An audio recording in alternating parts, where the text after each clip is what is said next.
Hey, what's up mambo? Vipi my beautiful people? Karibu sana ndani ya Mkenya Marekani. Today we have a very fiery story. I'm telling you, my friend from back then, I'm telling you, this is a story you don't want to miss. So please kachini, relax and make sure you share. And even before we continue, please make sure you subscribe to this content. We talk about stories here in the US. But since we realize not everybody can come to the US, we try as much as possible to collaborate with people, other Kenyans from other parts of the world. Like today, we have a very good story from Sweden, all the way from Sweden. So that you don't miss this and any other stories, please consider subscribing and clicking that bell so that anytime we come up with a content, you are there to see it.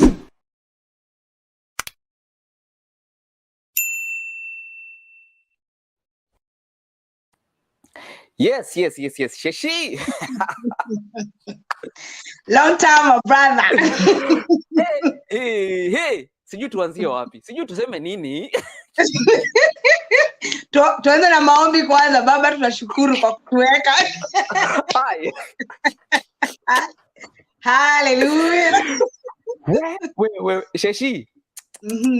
Since tumejuana miaka nyingi bwana Sheshy, we can't even start those stories. Hey, it's nice to see you. It's nice to see you after a long time. Nice to see you too. I mean, it's a blessing that we can connect with now. Sasa tuko majuu. Unajua tulikuwa pande ile pale St. Andrews Nairobi. Tumegongwa na vumbi bro. Unakumbuka? Hata nikukumbusha juu utakumbuka. Unakumbuka tukitafuta ndoo ya Pamoja Afrika.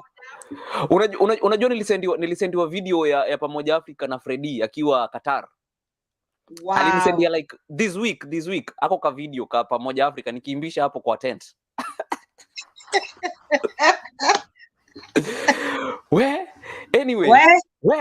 Before you even continue, maybe introduce yourself to our viewers. They are waiting for this story. They want to know how you went to Sweden. Wow. All right. So Sheshy Muriu is my name. I am born again. I love Jesus. So that one I can never forget to say. It's a blessing to be here. I'm a Kenyan. What else can I say? I love hiking. I've done Mount Kenya, Mount Kilimanjaro. I've been hiking a lot with Bucket List. So shout out to Bucket List in case they ever watch this video. And thank you so much, Gary, for hosting me. It's a blessing. It's amazing how many years that we were praying. I will talk more about we went with you to the embassy of US the first time we were denied all our savings. Yeah, so that's pretty much about me. Of course, we'll talk about my professional life, but I think here it's good to make it, at least easier. Yeah. Yes, and I am a very sociable person, so I'm those extroverted social people. So I make friends very fast. I am what else do people want to know? Anyway, they'll ask questions if they want to ask. Yeah. Please make sure you share this video. If you're joining in, make sure you share this video so that we can have as many people as possible to hear this good story, because we cannot give everybody money, but information is power. If you get to know how to go to Sweden, you benefit. You get some information which you can use it for your friends, your brothers, your sisters. So Sheshy, uliwahi jiona utakuwa Sweden siku moja? Apana, because all my eyes, my ears were in the US. So anyway, let me go back. Rewind. So rewind. Rewind. Let's rewind and start from the beginning, from scratch, so that someone understands and appreciate process, because it's not just a word that we use, that life is a process. Believe it or not, there's a process to everything. So believe in the process. Today you may not be in Sweden, you may not be in the US, like my brother, in Washington State. You may be in Kenya, you're seated there in your bedsitter or somewhere, just everywhere, of course, across the world, and you're feeling hopeless and feeling that you can't make it in life. Please hear this story and you will be so encouraged. I hope you'll be encouraged and you'll be uplifted. Yeah, so I, of course, finished high school, a campus. I was working in Kenya in an NGO as a finance person. So, and I thought, well, I need to look for other jobs, maybe UN, and the big four, since of course you've done audit. So I thought that was my life, direction or dream, have a big house, have a big car, and cruise around Nairobi and travel the world. Well, let's just say that part of traveling the world happened. Of course, little by little, my work allowed me to travel at least outside and also church. Serving St. Andrews, at least it made me go outside at least Kenya. At least nilikuwa na passport. So that really sorted me out. So, of course, the kawaida to East Africa, Tanzania, UG, we went with my friends to Rwanda. My work got me to Sri So I think at least nilikuwa nimepanda ndege. So sitawadanganya ati nilipanda ndege nikikuja Sweden. No. I already had, but my maiden trip to abroad was going to Sri Lanka, where I went through Qatar, and at least I had a story for everybody to hear, going to the airport, shown abroad overseas. But anyway, so the thing is, so after working for almost close to 10 years, so at the 8th year, I was really tired. I really wanted something. And I'd really desired to do my master's, like pursue my education. But the monies, I was like, hey, maybe sina yodo ya master's in Kenya, and or even abroad. I never, by the way, there's something interesting that I never looked up places. Like the way you go to the internet, you start, searching, masters in UK, scholarships, I don't know what. Mi sikuwa hizo story. Juu mi, unasikia kazi yangu ilikuwa natafuta tu kuingia UN or this big organization, since I already had a background in NGO and, finance and management. So I thought, I've work experience, my CV is rich and all that. But God had another plan. So at the 8th year, I decided to apply to go to the US. So it was through the B1, B2 for a conference, so a business conference. And prior to that, of course, wacha tuanze na hiyo kwanza ya Gary ya 2008, tunataka kwenda US, tukiwa na Gary, tukiwa youth, tulikuwa tumesota by the way, hata kutafuta hiyo ndo ilikuwa 8K. Ilikuwa hustle. We, hustle ama hustle? Ilikuwa ngori by the way. So, but by the way, interestingly, we got the money and we were able to go to the embassy. Unfortunately, or let's just say unfortunately, we never got to go to the US. We just went to the embassy. Anyway, so people in Nyimo wazai wakapewa. Mimi nakumbuka hiyo time manze ilikuwa mbaya. Ilikuwa nimegaza professor ameniandikia akasema sijamaliza shule, ndarudi.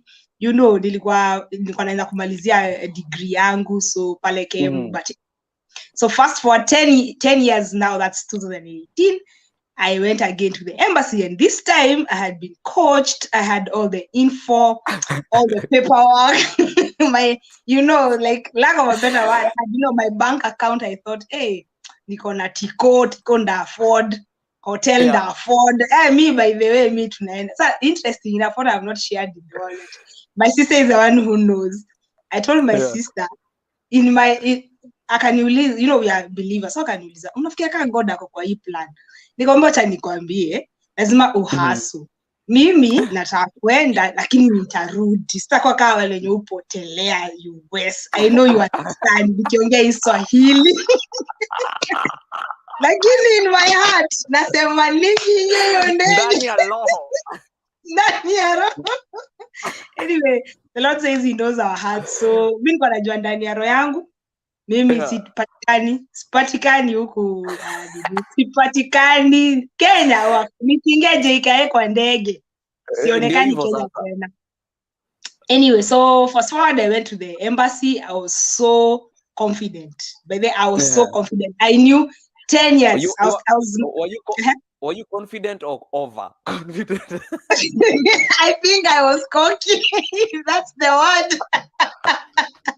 I was like, passport yangu imestampiwa, so nimetoka Kenya. So see, this is not the trip. Niko na do ya ya transport. Sijaomba mse do ya ku apply. Paperwork nilijifanyia, nilikuwa na passport. What do you mean? Unajua watu usumbuka na mob. Lakini mimi naona mimi niko set. But in my heart, nikiomba that morning, because we prayed in my seas, we said, let the will of God be that. I do want to hear that word, the will of God. Because nilikuwa najua hizi vitu zote zenye nimefanya, of course not going into details, hizi vitu zote zenye nimefanya ni ukarabati. Sioni venye Mungu naita Mungu bless yenye nishajipanga. Ushajitengenezea. Nishajitengenezea route. Anyway, so nikafika pale embassy. So I was mentioning to Gary, everyone who was in front of me was just asked one question and then the papers were returned. They say, oh, sorry, ma'am, we can give you today. So, and they go cry. So me nimejiami. Niko hapo najua mimi nikimaliza tu hivi naenda mpaka naangalia venye watu wanaenda tukaratasi tu. I'm like, hiyo ndio direction mimi naenda God. But when I reached at the counter, so this mzungu just looked at me and said, okay, he started the question. So of course I'd been coached, so I know where are you going. Of course you don't say US, you say the city. I'm going to Missouri. I'm going to do this and this conference.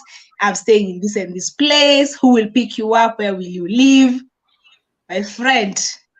Sasa kizungumkuti kikakuja kwa swali ya mwisho. Aliniuliza who will pay for you? Nikasema, mna wako wapi? Nikasema. So nikaulizwa what was the last question, which was I think it was the last, he just wanted to ask. So he asked me where I've traveled. So of course I said where I've gone and all that. Yes, mama, like Missouri. Dakuja tu siku moja.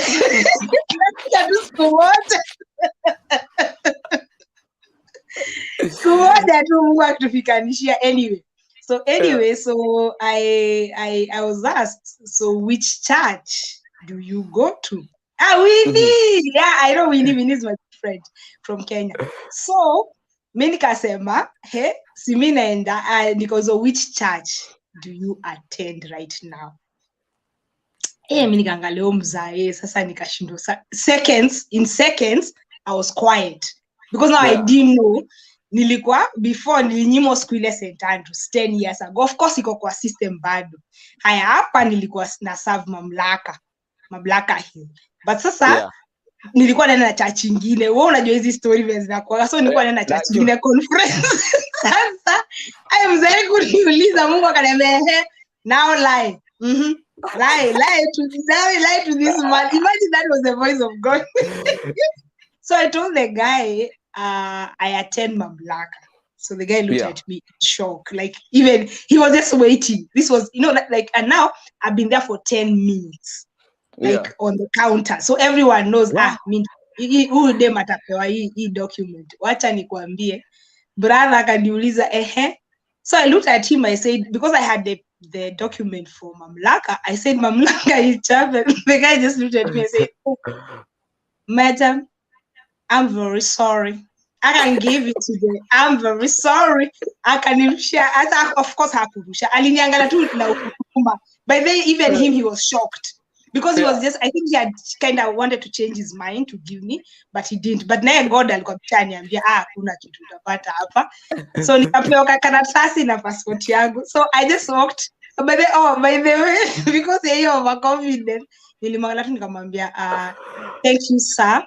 Have a very good day. Nikatoka kwa counter. Kila mtu alikuwa kwa counter, masoja wakaniambia pole madam, akipole. 10 minutes pole sana. Tulikuwa tunajua utapewa. Anyway, that was 2018 and I was done. Maju nikajua maju tumemalizana sasa. Mambo ya maju nimefunga. Au kukatalia kwa counter?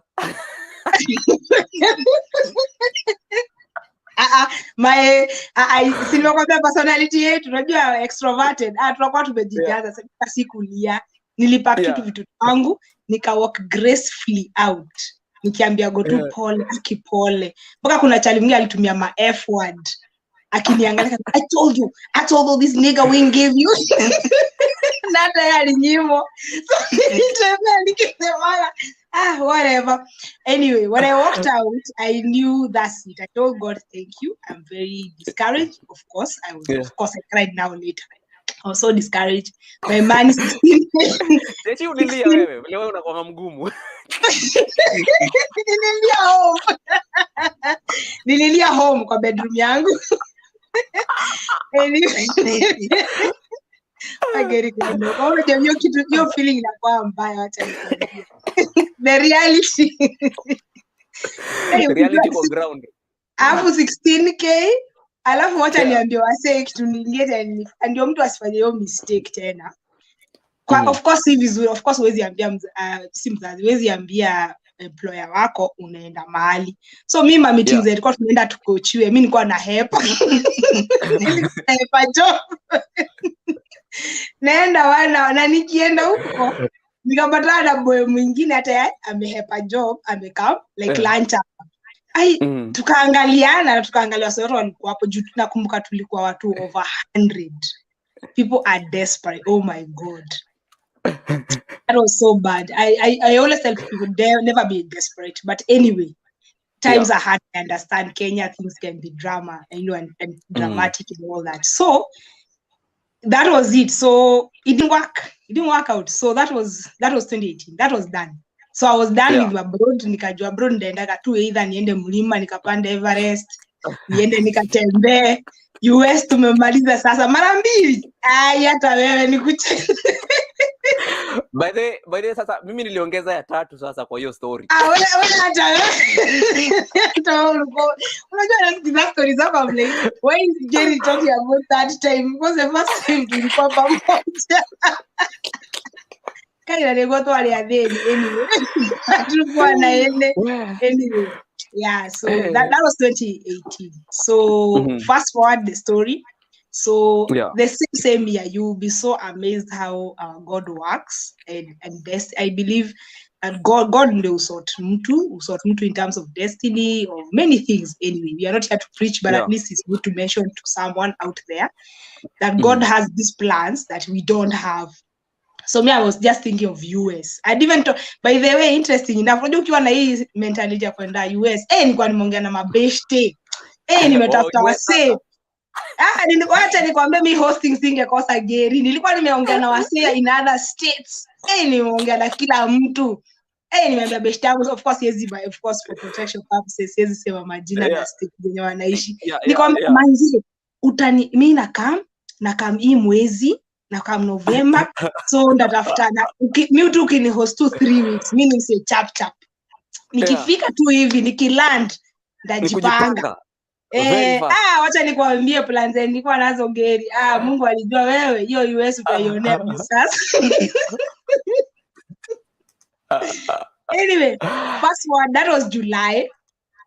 It was very heartening. But then nilikuwa nasikia vitu za majuu. Naangalia tu msetu na nyamaza. Nikisikia msaki akiniambia nenda US embassy na muangalia tu siongee.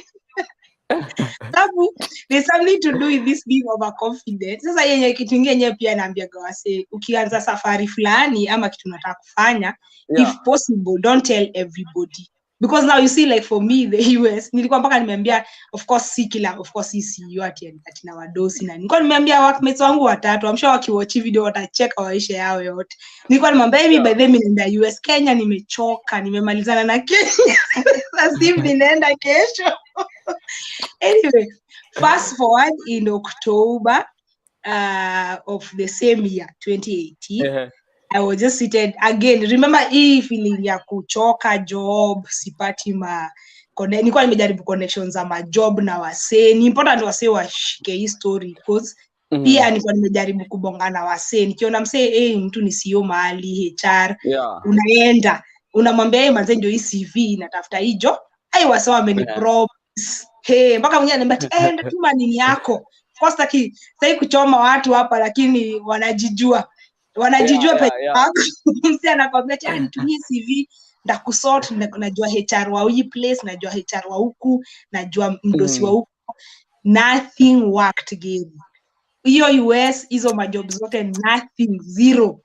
Biashara yangu nilikuwa nafanya Sheshy events, of course bado nilikuwa nafanya ma weddings na events, bado nilikuwa na hike, but it was, you know, you are just doing, you're just living, because now you're really discouraged because you don't know what did I do wrong. I have traveled, I have passport, I have money, you know, because saa mtu kuna nyo usema maybe nilikosa hii chance juu ya nilijibu vibaya ama nilifanya nini. I'm like, everything was set, but God was not in that journey.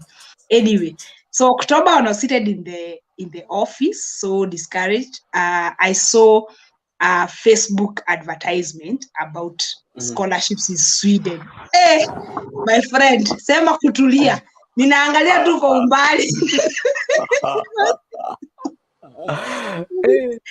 Story ya maju nilikuwa nimefunga Julai. Anyway, so alafu sasa enye ilikuwa mimi story wanacheka. Sasa the most interesting bit about this Swedish scholarship is that we call it loosely SI, so it's Swedish Scholarship for Global Professionals. So me mwenye alikuwa amepost ni Nigeria. Nikasema kono mana hii maliza hii Sheshy mazana hii story. So but what I did is that he didn't ask for money. That was at least a good cue for me. And then for interesting purposes, for any believer who's listening or will listen, I had peace when I saw this Swedish scholarship. It's like I felt, wow, this is so nice. This looks like a very good opportunity. And then you study 2 sites. So one of them is for the Swedish scholarship, and the other one is for the university admission. So there are 2 sites. So I must study them. Don't just read, study them. And then if you need more information, click here and share your email. Mimi kasema mimi ma connection tena, na coaching tena mimi sita make. You know ile tunasema once twice shy. Mimi anyway, so this Nigeria, he's called 𝐉𝐸𝐻. We are still in connection. We're connected. Wow. He's really nice. He's still here in Sweden. We've never met, but we've talked on email, on phone since 2018. That is how interesting it is. So anyway, so 2 weeks, by the way, mimi nilikuwa tunaangalia tu, simtumii email, sitaki anything, because nakumbuka naambia Mungu God, kama hii si wewe. Sitaki alafu sa university admission. That time it's still the same. It's you apply with 900, application fees 900 SEK. So that's about, right now it's about 11K, loosely 12K of Kenya shillings. So mimi nika imagine 16K yangu ilichoma Julai. Nianze kuchoma 12K yenye hata siko sure kama napata. You know, alafu sasa sikuwa for me it was my first time to apply to a master's program abroad, and it was my first time to apply for a scholarship. So for me, I was like, Staki, I want to trend carefully because I don't inisumbue. But anyway, so that was 2018 October. So I sent him an email. He sent me emails again and said, oh, coaching is like this. This is what we do. This is what... I hope sina echo. No, uko sawa kabisa. Okay. So anyway, so thank you. So anyway, so that's how I started the journey. And interesting enough, again, because of feeling after, kisha pata yo feeling, it's a very, the rejection, it can be very bad, because sa zingine, as a person, maybe meaning strong, maybe siku feel so bad your time, but with time, after July, 6-7 months down the line, you're like, hey, sasa niende tena ningie ingine nikuwe rejected, no way. And then sasa nikaanza kuwa naona interest, Europe. Sasa naanza ku research, Sweden iko wapi? Sweden na kapo, watu wengi upenda kwenda Sweden. Sasa nikaanza ku feel, okay, maybe. Encouraging in the Lord. You have to encourage yourself in the Lord, like David's my brother. Anywho, so the beauty was that he was offering coaching, program. So it was a master course program for coaching. But then if you didn't have, again, sasa unasikia niko na do ya kusave hapa ya application fee, which is like, by then it was 10k, saizi ndio 12k ukiconvert from the Swedish krona. Na Swedish krona ni KRONA. I know most people wananiuliza kati krona, what is that? I'm like, krona, it's Swedish krona. So we don't use dollars, by the way. Yeah. So how much is that equivalent to Kenyan shilling? So that's right now it's about 11k, 11,000. 11,000 to, so like, wait. Yes. One shilling, I mean, shilling ngapi ya Kenya inanunua hiyo? Yes, 10 shillings ama 12 shillings, depending.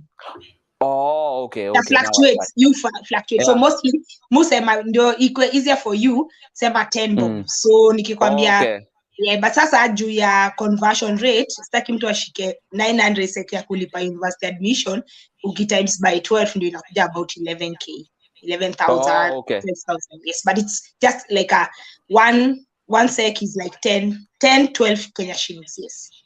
Okay. Oh, sorry for interrupting. Tujachana sana. Yeah. Okay. Yeah, so, okay. Yeah, so that's how I started the process. So nikaanza kuapply, but sasa bado sijasikia, ukumbuke bado na feeling ile, hey, will I really get it? Because muskia unaweza hiyo ndio negative vibes zinaanza kukam, ama hata kama siambii mtu na apply wasaanza kusema kuget nini Europe ni ngumu, kuget nini admission ni ngumu sana. So but he was very positive. I think that also really encouraged me, because he was like, there are possibilities, you can get it. It doesn't matter whether you have you have bachelors, upper, because the beauty about it is that once you've been because you chase after being admitted, it's a two-way process. So you apply the same time the university admission and also the scholarship. So the university admission, they sort your paperwork. It's on merit, of course, and your qualification. So there are general scholar requirements and specific requirements. General ni kama tu, you have a passport, of course, you have a bachelor's, because they give only scholarship for master's program. So maybe about degrees, undergrad, no, they give for masters. This is a scholarship for master programs in Sweden. So, and they are specific, of course, they have a list of eligible master's programs that are going to be funded, of course, like for this year, 2022 to 2023. So I applied for such. So you have when you pay the 12,000, it covers for 4 masters. So you can apply for 4 masters. So you rank them. Then you nataka number 1, 2, and 3. So once you apply for the university, so for admission, that's okay. So the scholarship does not ask about your first class, and it's not based on merit. It's based on the suitability of the candidate, which is you have to have leadership and work experience. So if you haven't worked, that's a bit tricky. Of course, the first thing is that you have to be admitted to the university or any of the university programs that you've applied for the masters. So you have to have work and leadership experience. And that means that, for example, like me, I worked in an NGO in a managerial position. So I had leadership experience. And also they insist on also having something outside your normal working life. So meaning like you can be a leader in your student union in the university. For example, I was volunteering in an NGO. You are working in a non-governmental organization, you're working in a civil society, you are a leader in your community, youth leaders, women representatives and such. So there are many community involvement that you've been. How can you prove that you've volunteered and also you are a leader? For example, I was volunteering in Kenya Cancer Association. So I was a leader, a project, like a team leader, team captain for like 20 parks and such people. So, and you remember again, we used to have a lot of stuff with youth. So those are things that you can use to apply and say, in your motivation letter, because motivation letter is very key. Lazima ujisell. Scholarship is basically that. Unajua watu wengine ujiza, ati how come wengine upata sio tupati, ni juu ya Kenya unasema kwa school. Huwezi sema ati nimetoka village, hatuna nyumba, hatuna food. That is not No, they already know. Actually, they know so much about our developing society that they know even when you have to it's just like a job application. When you apply, you have to sell yourself, like why you and not another person. But anyway, so that's the process so started. So it starts October. So you are like right now, the current one is started in October. The university admission opened in October, and the deadline is 17th January, next week on Monday. So if someone can gather their documents. So what wafanye mbio mbio na these scholarships ni ya masters program ama pia nini? Only masters. It only masters. It only covers for masters. So you have the requirement. I say the general requirement is you must have a bachelor's degree for you to mission. Yes. And if, for example, if you have a bachelor's degrees in Kenya, do you have to have another exam like maybe here in the US? Oh, the English? No. Yeah. No. So what happens is that the scholarship is for like 42 countries across the world. So Kenya is part of it. So you can check other countries if you want. I mean, you go to it's called the Swedish Institute, SC, that's Sweden, si.se. So you can check it out. So you can write for people that's the website for the scholarship. Yeah, and then I'm going to put on the description. Yes, and then I'll send you. Yes, and then there's the other. Okay. So there are two sites. Yeah, so there's a site for universityadmission.se where you apply for the masters, which is the deadline is 17th January, and then the second process is to apply for the scholarship at SISE. So that's Swedish Institute.se for Sweden. So that one, the portal opens in February. So you see how closely it is. So it means that, and of course, when you are writing your motivation, you are also telling, like you are motivating the masters you want to apply to, or you have applied to. Why do you want to come to Sweden and do the masters? So it's see it's closely connected. So at mpaka na 17th January, don't just rush to apply for the sake. You can wait for there's always, every year they are always giving this scholar. So you can wait to prepare because it takes time. It needs some time. So anyway. So back to your question. So the masters are conducted in English. So you shouldn't worry about of course the Swedish language is the official language, or rather the national language here. But the masters are done they're taught in English. So that should not worry you. So, and for Kenya, because we do our degrees, our education with English, we don't require to put, like an English requirement like TOEFL, like ESCTs. I think this English exams that people do. So you don't require that unless a master program asks for it as specific, because now I say there's general requirements and then there's specific requirements, and that's where people don't read. And I know most people, for the last 2 years, I have shared so much information. I am about to open my YouTube channel and just share more info, because I share so much information and people still don't, especially, I know Kenyans. Wacha niongee na Kiswahili. Unaulizwa hata saizi listen to this, you are listening here. I'm saying this is a site, these are the requirements. Please read before you apply. Ama nikitumia mtu kama saa kwa WhatsApp ama Instagram, Facebook, natumia mse alafu anasema so alafu na anatuma, anamuuliza umeapply aje, na hata ujaangalia programs au ujaangalia specific requirements here.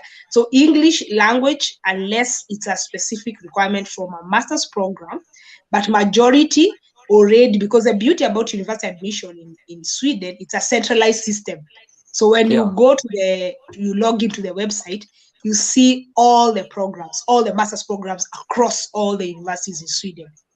So kama unataka kuangalia Stockholm Business School, Uppsala, that's the oldest university, KTH, Lund, Gothenburg, those are top, very, very popular universities. So you will see all the masters, all the programs, everything. It's a centralized system. So hata niki apply for the 4 masters, when I upload all my documentations, msemo yako south, because mimi naishi north. Hata nilisahau kusema kwenye naishi. I think we just got into the story, but it's good. I think it's an open, discussion.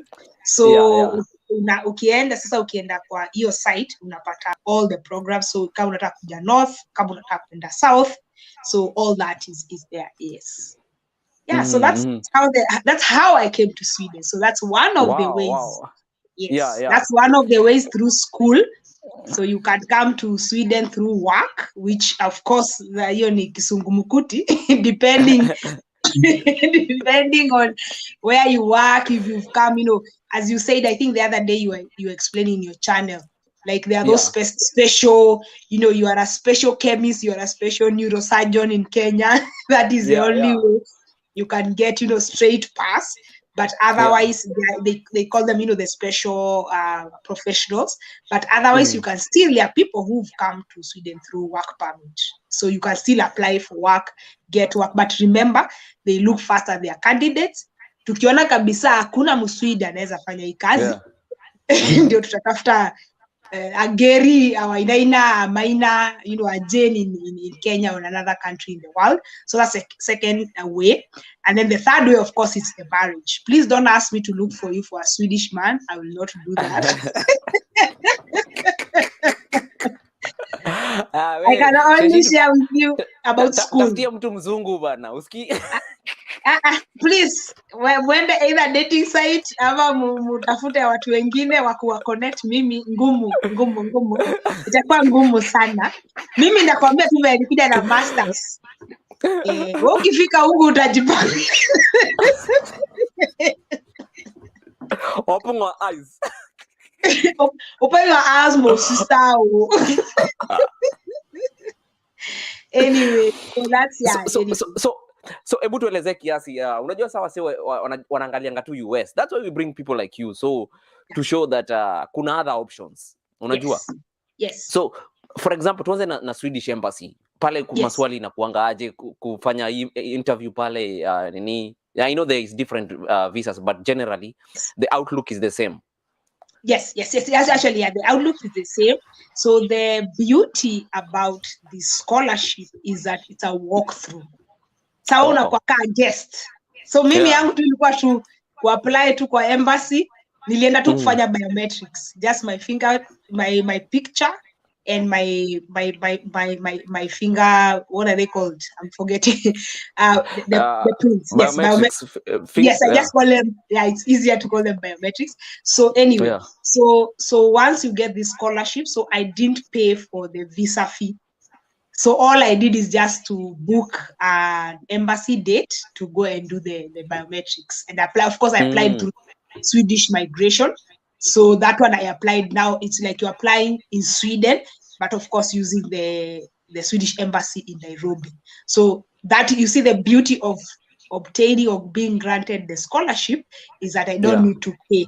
Yes, and then before I answer, maybe I can say first the benefits of the scholarship, and then I go to the different because I am aware of the other ways of or the other visa and the interviews that happen, because they are really tough. It's not easy.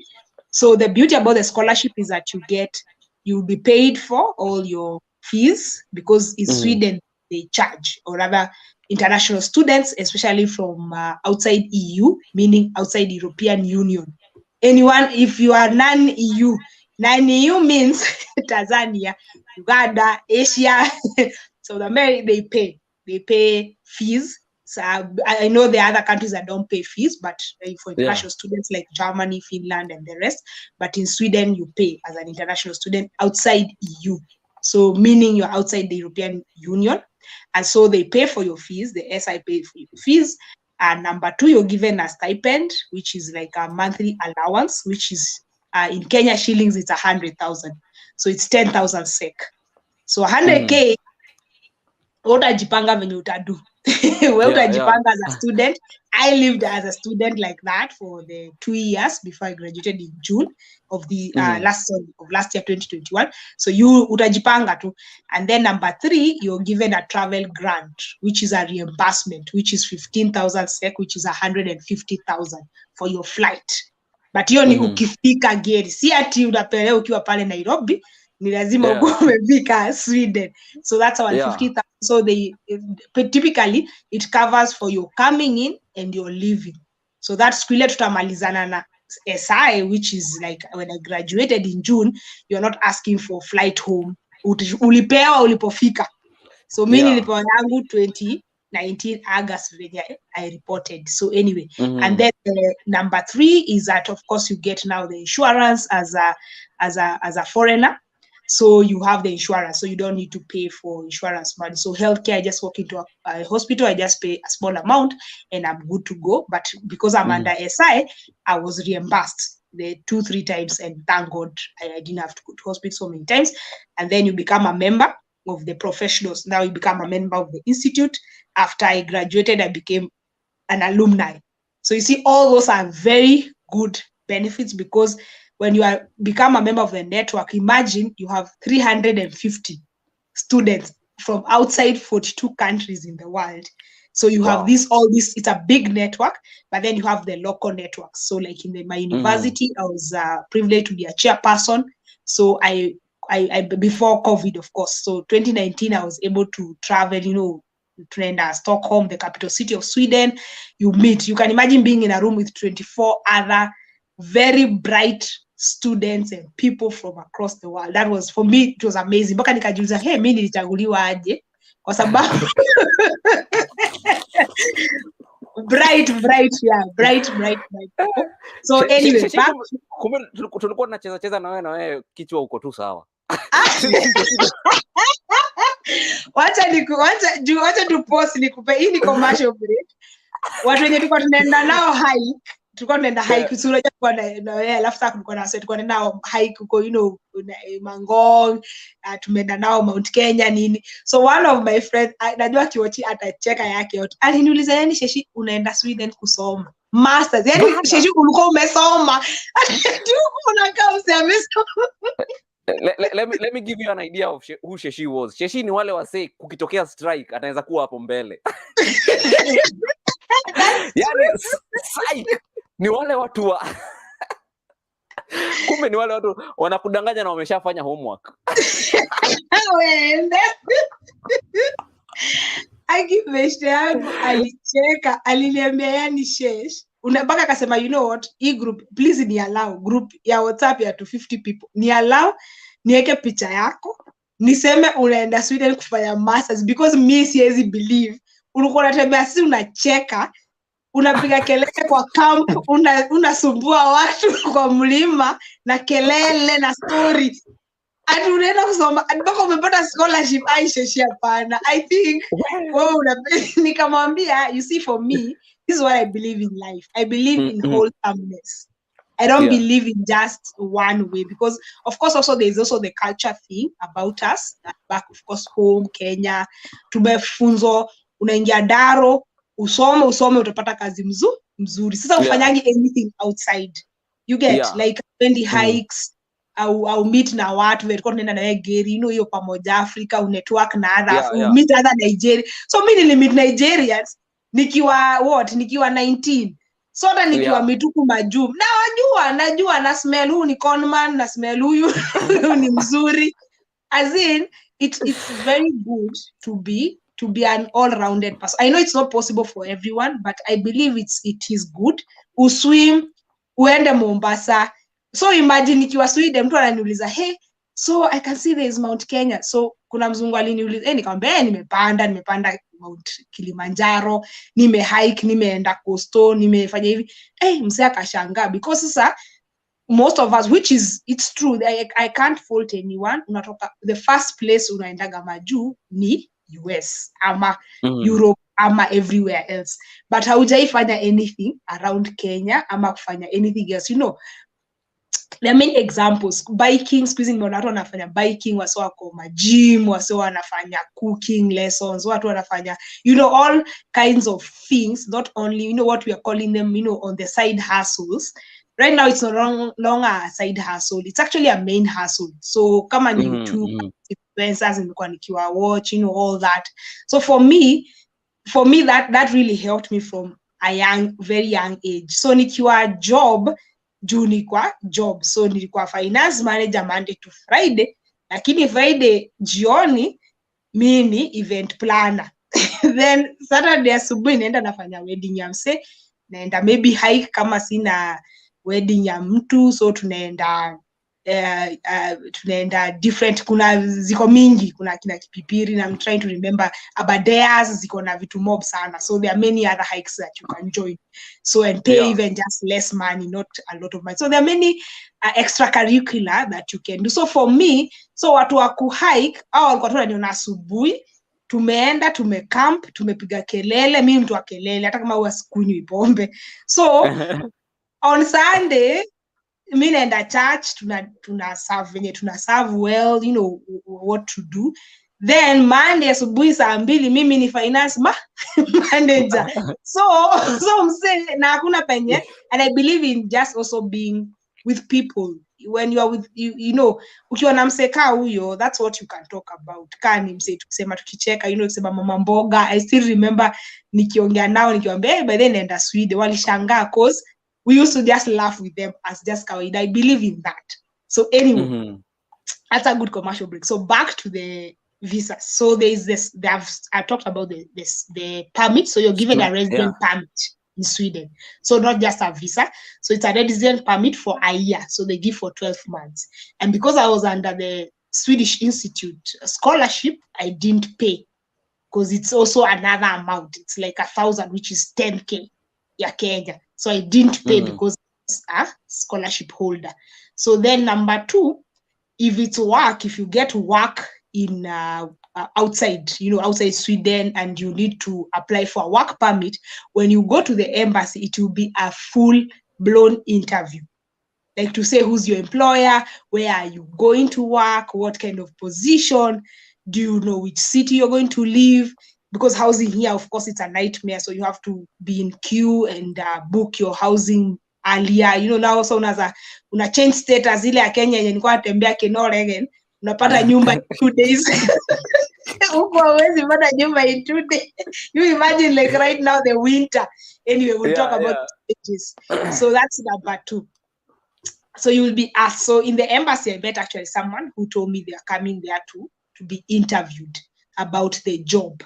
And even this was not their first job, it was like the second, because the thing here with Sweden is that if I, like for example, right now I'm working, if I change my employer, I have to change the work permit, like reapply kind of for the work, because huyo anaonekana kama yeye ndio host wako, venye saa wewe host wa say like in US, ile barua like of course I'm inviting someone to Sweden, so I'll be the one acting as a host. Do I have enough for them to cater? Do I have a good house for them to come and stay? Blah, blah, blah.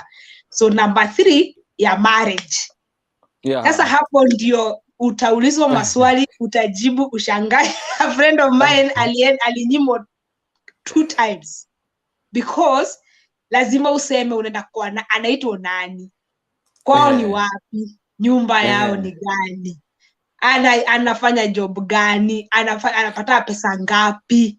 You get the greed because of also why they do.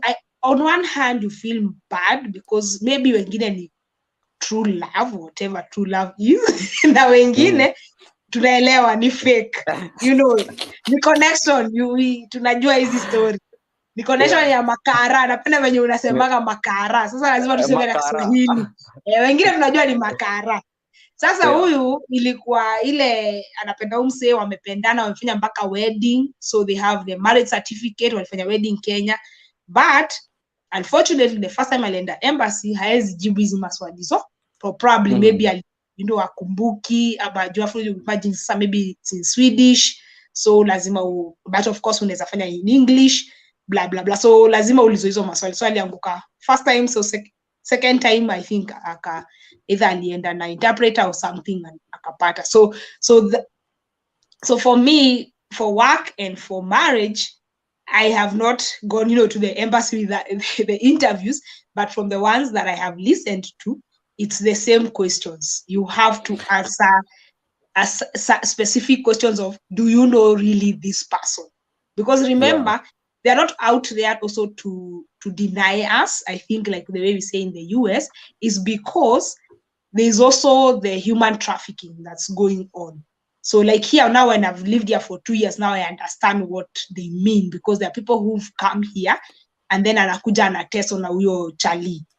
You get? So government haitaki ukuje uteswe ama ukwe, sex slave and all these things. So yeah, so those are the main three types, yes, of that people look for. So the it's called what? The resident permit is a year, so it's 12 months, so you have to renew. So I came the first year as a student, got it, and then I renewed the second time. Again, I didn't have to pay. Remember, I'm on scholarship. That's also another beauty. Of course, also the third time, sasa nikujipanga. And now you have to use, of course, I believe in living somewhere legally, if it's in your power to live. I know people will ask, oh, na sasa chini ya maji na huku manze huku sika US. Huku hakuna chini. Nimeona watu wakilipo hapa chini ya maji. Because here it's not like US. Here they can get to your house. They know when you do the resident permit, you give your house address. That's where your letters come and everything. So mse saiza kataka kujua Liz Sheshy Muriu anaishi wapi, hata mswid mwenzangu akitype tu anaona kwenye naishi house number, hata do yenye napata. So lazima it's like you guys have the social number, here it's a personal number. So without that number, you can't open a bank account. You can't literally do anything. You can't, like, literally. Hata ile COVID vaccination wali have kurumiwa watu wengi because wale kama una social saidia aje. But of course, it was bad. It was bad in last year, yes. Because you see the personal number, which is a social number for someone in the US. So yeah, it calls the personal number, like person, then number. So it's your date of birth, like date of birth, and then you're given 4 special numbers, like 4 characters. So it becomes like your full personal number. So that one helps you to open a bank account, helps you to go to the hospital, helps you to go to different, I'm telling you, everywhere I go, naulizo nilienda kwa bank ati chora ati tufungue, jamaa akaniangalia. Of course nilikuwa nimeresearch, akaniangalia akaniambia no. Juu nilienda kujitetea as a foreigner because sasa sina bank account, siwezi nunua afu sasa card. Of course unajua tu scholarship kuna kwa hizo restrictions, so your card do hawezi nunua vitu online, so you can only pay the normal supermarket. Alafu huku by the way Sweden hakuna, it's a cashless society, so we work with cards.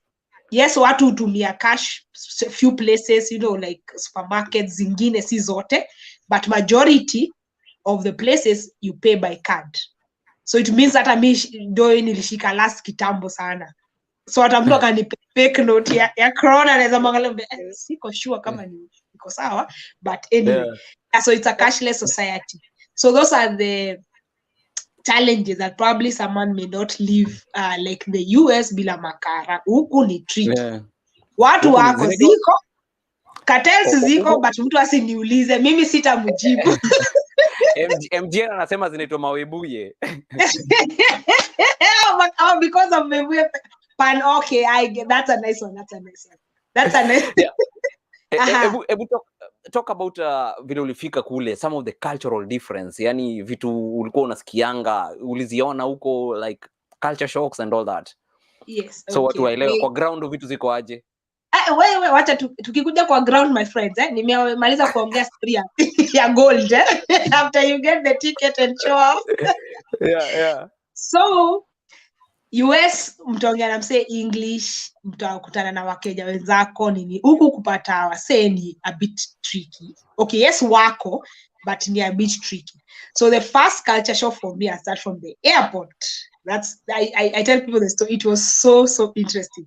So I'm this one person that researches. So I had a bit of like a mindset like, oh, this is what I'll read, this is how I'll see. But Gary, all my life, 30 plus years, I did not know I'm a black person until I landed in Stockholm. Stockholm, it's called Arlanda. Arlanda is a big one of the biggest airports, so in the capital city.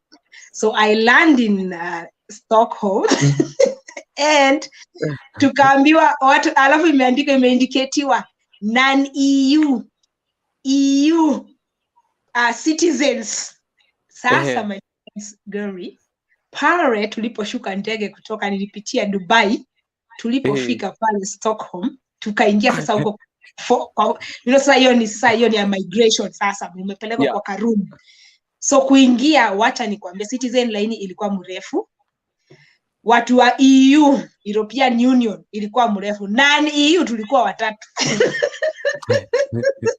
Alafu, interesting enough, the whole place, I was about to use the F word, sorry. The whole place, you could handpick me, Gary, because everyone was white. I was the only black girl. Like the guy it was only one guy na alikuwa hata mbele yangu. So mseto aliniita tu kando tu. Wakafungua nini nyingine. That was how the counter. Alifungua counter nyingine.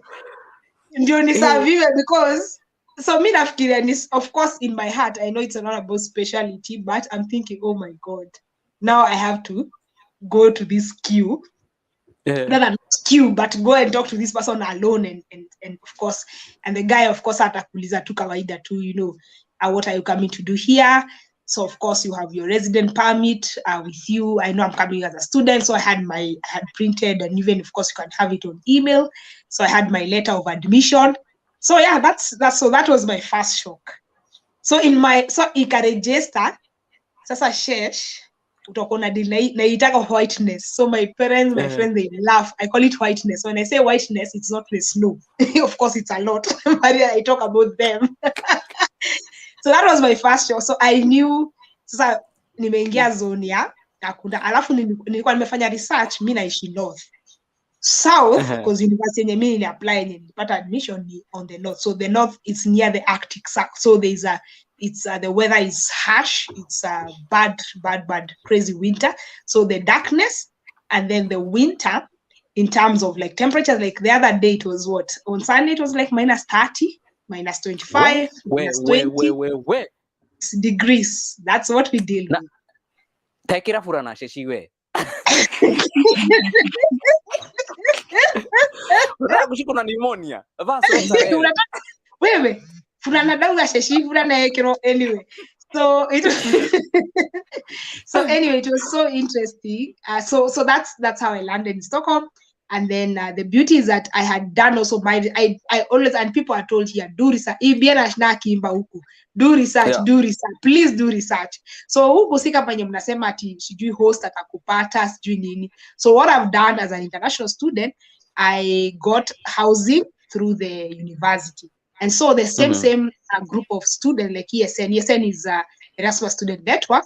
They welcome students for the orientation, like it's called an orientation period. So they welcome you, the arrival week. So me, I made sure that I did my flight within that period of week, so that I'm picked from the airport. So now I want to lessen your burden and your hassle.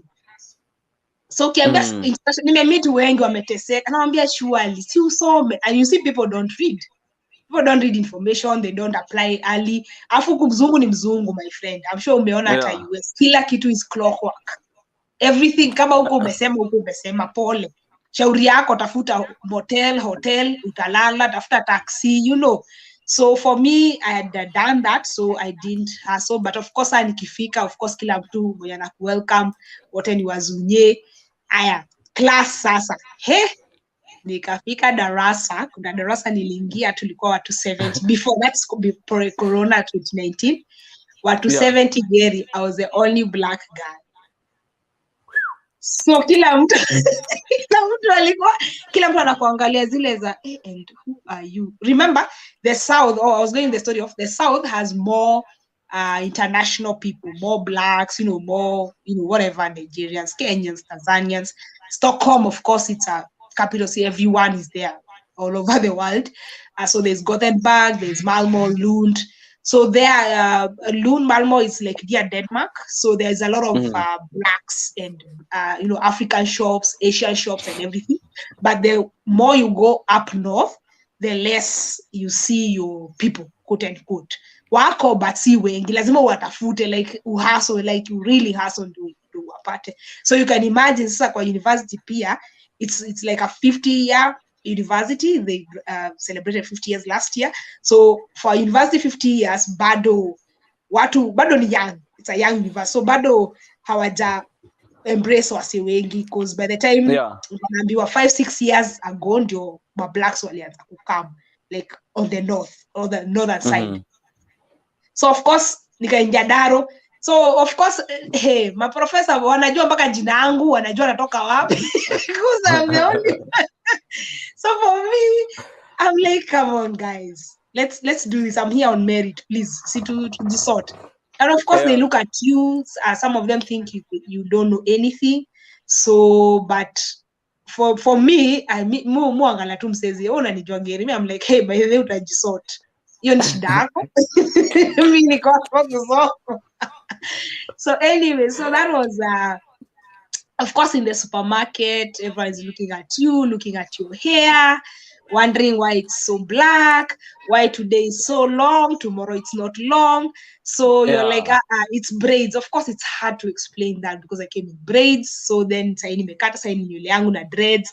So anyway, so that was another major culture shock. Of course, the food. Hey, my friend, hai chakula ya huku. Wacha tuseme. Yeah, that, and of course, the major thing also I've forgotten to say is here life is individualistic. So people live on their own. Si kama yetu community. So mtu anapanga kukam, please kuja, but ukuje ukijua most of the time utakuwa unakaa peke yako. So itabidi ujipange. So that's another culture shock. Yeah. Yeah, any culture shock because but I think kwao si culture shock because hao wamejiweza, mtu ako na insurance, akikufa hitaji kuchangiwa. Yes. So haoni haja ya kukua na watu wengine, but sisi ukijiweka individualistic utajua ujui.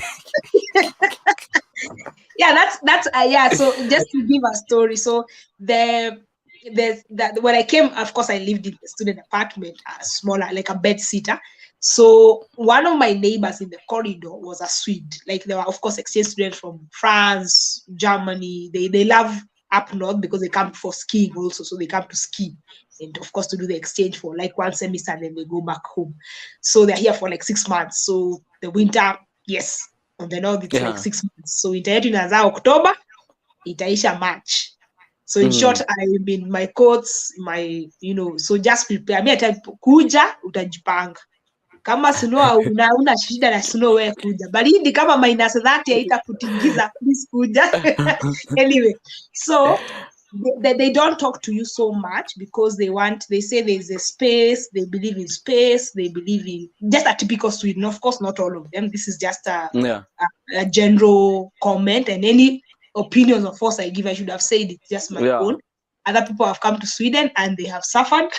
So wamakara wako na stories zao. So mtu asichukue hii. You talked about space. I remembered in Kenya, like ukienda Equity pale kwa line mnakaribiana huko kwa mgongo ya mtu. So mimi nikakaribia msee, tunaenda kulipa kwa market. Unakaribia hey, msee akatoka bana. I'm like, okay, unanitokea, okay, mimi nasonga mbele. Kumbe guys give like a 1 meter space. Like you are not supposed to be so close to the other personal space. Yeah. Wow, it's a culture shock. It is, and especially kumbuka nimekwambia mimi ndio nilianza na kupeana background ndio mtu understand venye mimi as Shesh, I'm an extroverted, I'm very social. So kukam actually mabeshte yangu ndio walikuwa nastuka, but my family na my my bro, my sis, my closer friends walikuwa huyu atasurvive, huyu ata make friends very fast. And making, but of course with God also, you make it because of God also, and just having positive vibe. I think that's something people need also to have. Just have a positive outlook. Manage your expectations. I think that's something also we forget to tell people. Manage your expectations. Ukikuja, uache expectation pale JKIA. Upande ndege with an open mind, because without that utashinda kasirika, utapata depression, utalia ati sijui chakula ugali au chapati. Haya kumekuwa -30. Oh no, continue before I rudely interrupt. No, it's okay. It's okay. You know, I give a lot of stories. So there's the space part, so just going back to the culture shock. So this guy, he never talked to me for a year, but he would see me. Like, I would know this is my neighbor because nasikia kipika 2 a.m. kuna party kwake, so nasikia wasei because tuko close kwa corridor, you know, ilikuwa corridor, sasa iko na watu watano, so like 10 people, but in your own room, like a bed sitter, iko self-contained. Then but iko na soundproof na nini, but of course kelele mlango ikifunguliwa utasikia music. So alinisalimia after a year kuniambia kwa heri. Ati hey, they say hey, so we say hey. Hey is H-E-J. So I'm hey, goodbye, I'm moving, I'm leaving Lulio. And I was like, okay, mwaka na jamaa, I'm for real, hajawahi niongelesha. Mimi najua tu kuna msemishi huko. So what they do, some, not all of them, this is just my experience, ataka kwa mlango, hata apartment naishi, it's like iko na another, you know, like 6-7 apartments. Kwa mlango haezi toka mpaka make sure hakuna msee kwa stairs. So atangoja mpaka uende. It's that bad. At in the name of space. Mimi utoka na kusalimia. Sasa mimi ndo nakoka harass. Mimi harass my neighbor. So anyway. What about bus system? Like, unaongoja basi Kencom mama unafanya vipi? We, my friend, huku system inafanya kazi. Yeah. There is something called public transport that works. Wacha ile ya Kenya that is made not to work. This one works. So if the bus is at 8:15 Geri, the bus will be there at 8:15 na itatoka. Ukikuja 8:16 basi imeenda.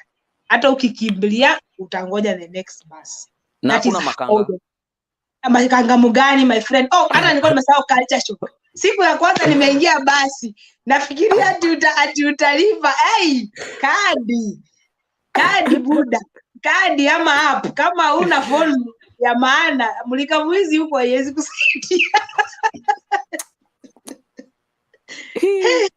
Geri, wacha nikwambie, tukianza story tunaweza kaa huku 4 hours kukupa stories za culture shock. So kwa basi unaingia, so by that, before corona of course, unalipa na kadi ama unakuwa na app.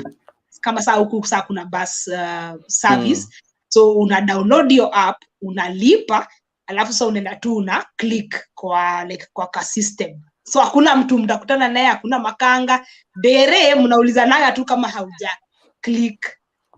Ikikasa kutap anakwambia ushuke by the way. Na hakuna by the way, hakunaga embarrassment huku, anakwambia tu ushuke ujipange. Because sasa ya unajua sasa kukiwa winter viba ile blizzard na nini, snowstorm, msee anaingia basi ndio aende bila kujua, ndio time basi huko imejaa, so watu wanaingia bila kulipa. My friend, kuna kwa mpaka wasa kucheck. So with time, for example, sasa kama me student, you have a student card that's cheap. So as a student, by the way, I enjoyed all the discounts for everything, because once you're no longer a student, all the privileges taken away. So zinaenda zote. So lazima of course, uende discounted places, clothing, kuna discounts za food, discount, I mean like sasa a shopping place. So those are some of the advantages that tunasema ukifika unafungua macho. Unakuwa so usiseme tu yes, it's an expensive country, but there are ways, the locals, you watch the locals how they do it. Maybe they do their shopping at the end of the month. You do a bulk shopping, you check the sales, because there are many cars saizi vitu za winter ni expensive, but vitu za summer saizi it's so cheap. Na uenda na seasons, vitu za spring, vitu za autumn, of course. So ukikuja utananizi seasons. Saizi tunakwambia unasikia tu kwa masikio inatoka, unashindwa kina Sheshy wanaongea stories za itabidi ujue hizo seasons zote kutoka winter, the summer. Yeah. Uliza. Wow, amazing. So there's a way when we come from Kenya coming to maybe these first world countries. Yes. There's a way inaturudishanga like humble, inakuhumble. Ulikuwa manager, ulikuwa CEO, you come here, these big things don't matter anymore. Like anybody can afford anything, and kama ni mrembo ulizi chali yake kama uko na gari gani, no. Na fair, so, watu wa kutuma fair hakunaga huko. Watu wa fair hakuna huko. By the way, it's interesting. Majority, if it's a date, you pay both of you. So muna split una split shwa please wewe ulipe kama unataka kula mingi sana ulipe nini yako mpaka wait atakuuliza do I split the bill? Yeah. Hata mtu atuna ma girlfriends. It's automatic. So mimi nilikuwa nashangaa of course ukitoka Kenya ile umekam unajua hii ni kusaidiana, mimi nikienda of course niko na mabeshi, mimi nikienda nikikuitia lunch geri nalipa hiyo lunch. Huku ukiniitia lunch ama usiku uniitia lunch, tukifika kwa lunch wewe lipa yako, mimi nalipa yangu. Kama nimekunywa maji wewe lipa juice yako, mimi nalipa. Sasa ile njaro unaitiwa lunch, hata ubebi kitu yoyote unatoka tu, hata una wallet ukifika saa kulipa unajua vile una pointing hivi nyuma ukiwa kwa gari kwa matatu bila kuangalia na ule yuko nyuma analipa yake. So unless the cycle is 2 points. So first of all umesema mambo ya kutoka Kenya umekam ukifikiria hiyo manestay ku miss your point, like una titles huku they don't deal with titles. Who cares? That's what they will tell you. And they use the F word a lot. So here professor anakuambia, like in Sweden mtu anakuambia use my first name. So sitangi professor wangu ati, for example ati Professor John. No, John. Just say, not even Mr. John. They will take an offense. By the way, mse atakasirika ukimuita sijui professor. Say John. Hata kwa email unasema tu hey John blah blah blah, this is what I want, and then straight to the point. So mimi for example, I like using my example, nilikuwa finance and administration manager, nilikuwa na kana wazito CEO, board of directors, my fundings because of the America. Mimi ndio nilikuwa Elizabeth my friend. Nilifika hapa, first of all nilikuwa najua mindset yangu lazima ni change, mimi ni student. Number 2, jina yangu najua ni Muriu. Sasa lazima nitafute opportunities. Lakini sasa hizi work opportunities, definitely because of the language you're limited in the kind of jobs and all that. So the first job I got after like 6 months was an internship. Umeona vile nimeteremka kutoka management.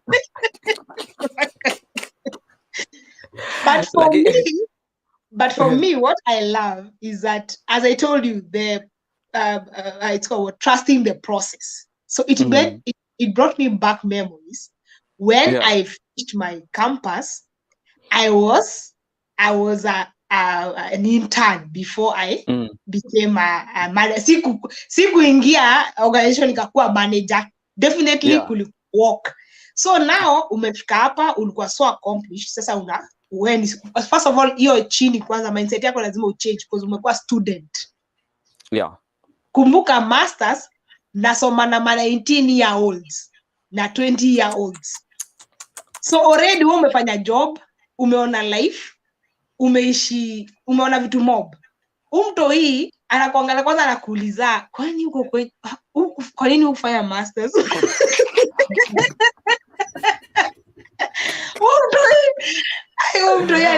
Kuna mwingine alituuliza maswali tukacheka. Hata mimi nilikuwa that my friend. Kuna mabeshi zangu classmates walikuwa 40-45 na akona mtoto wa 16-year-old. Akaulizwa, sasa wewe ni mtoto wako atasoma ama ni wewe? Tukacheka because they don't understand. So anyway, so I became an intern, but the beauty for me was that I became an intern but in an engineering organization. So I was working with engineers in aerospace.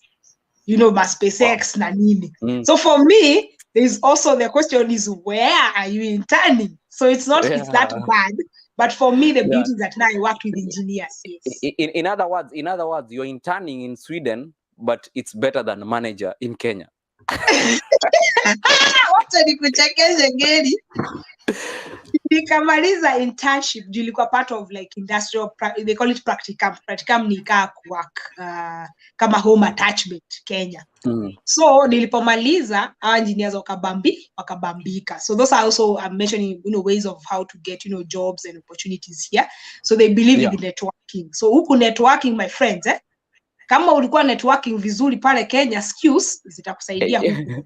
Kwa sababu huku mtu anakuandikaga job juu ya trust ya ule mwingine. Mswidi mmoja akisema Shesha anaweza fanya job, imagine hata hana haja na paper zako, hana haja na kujua. Of course atauliza CV na documents. So, but kama ni formal employment, contracts na didi,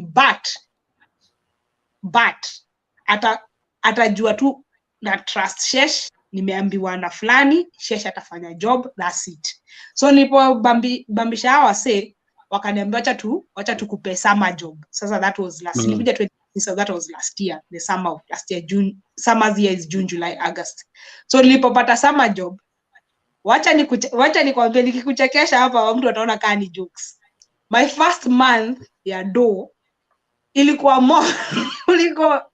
kuliko sala yenye nilikuwa napata Kenya, my first years of managerial position, not of course the last years, but nilikuwa na earn more than msiako Kenya akifanya maybe finance ama accounting. That's also another major shock. So mimi nikashindwa, wow, yani ni summer job. So nikipiga hesabu, summer job ni 3 months. Do yenye nimepata na do yenye napata Kenya, ama kama ningekuwa a certain position, accountant na nini. Niliamba msudi mwingine akacheka akamaliza yake. Alicheka akatoa macho. Akaniambia, are you for real? Nikamwambia yes, because if I convert, it's actually I was paid more than what I got. So that is also another advantage, but of course lazima ulandio your job. So there's that factor. Wow, amazing. I want to big up Mr. Chepkonyi. Naona amenunua stickers. Tafadhali. Nice. Click that dollar sign. Click that dollar sign support. If you're enjoying this information is power, and you can just support mkenyamarekanitv work. Just click that dollar na utakuwa unatusaidia sana upande huo mwingine wa pili wa studio.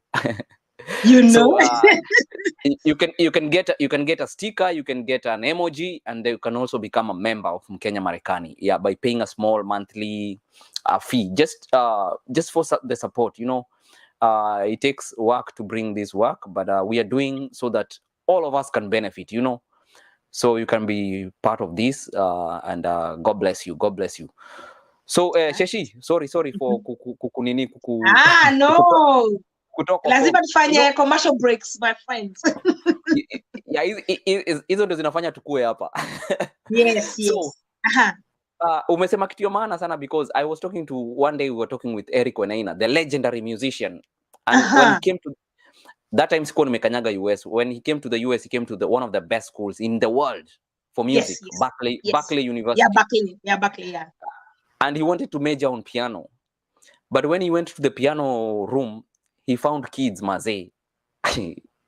Watoto wanapiga piano, watoto wadogo. Yes. Wanapiga piano. No, when he went there, he started playing piano. Then some kids came and said, "Can we play?" They played. Hakuna mtu alimwambia toke nje. Alisema that class is not going back again. Wow. Cultural shock. It is. Yeah? It is. And on that point also, mtu akikam juu kuna wase wanauliza, okay, mimi nataka come Sweden. Watu wengi wanapenda kuja Sweden, which is, I mean, it's okay. It's a beautiful country. It's a lovely place. The systems work. Yes, there is, of course, najua utaniuliza maswali za racism, tutafika hapo. Acha let me go not ahead of myself, not get myself. I'm not jumping ship, my friends.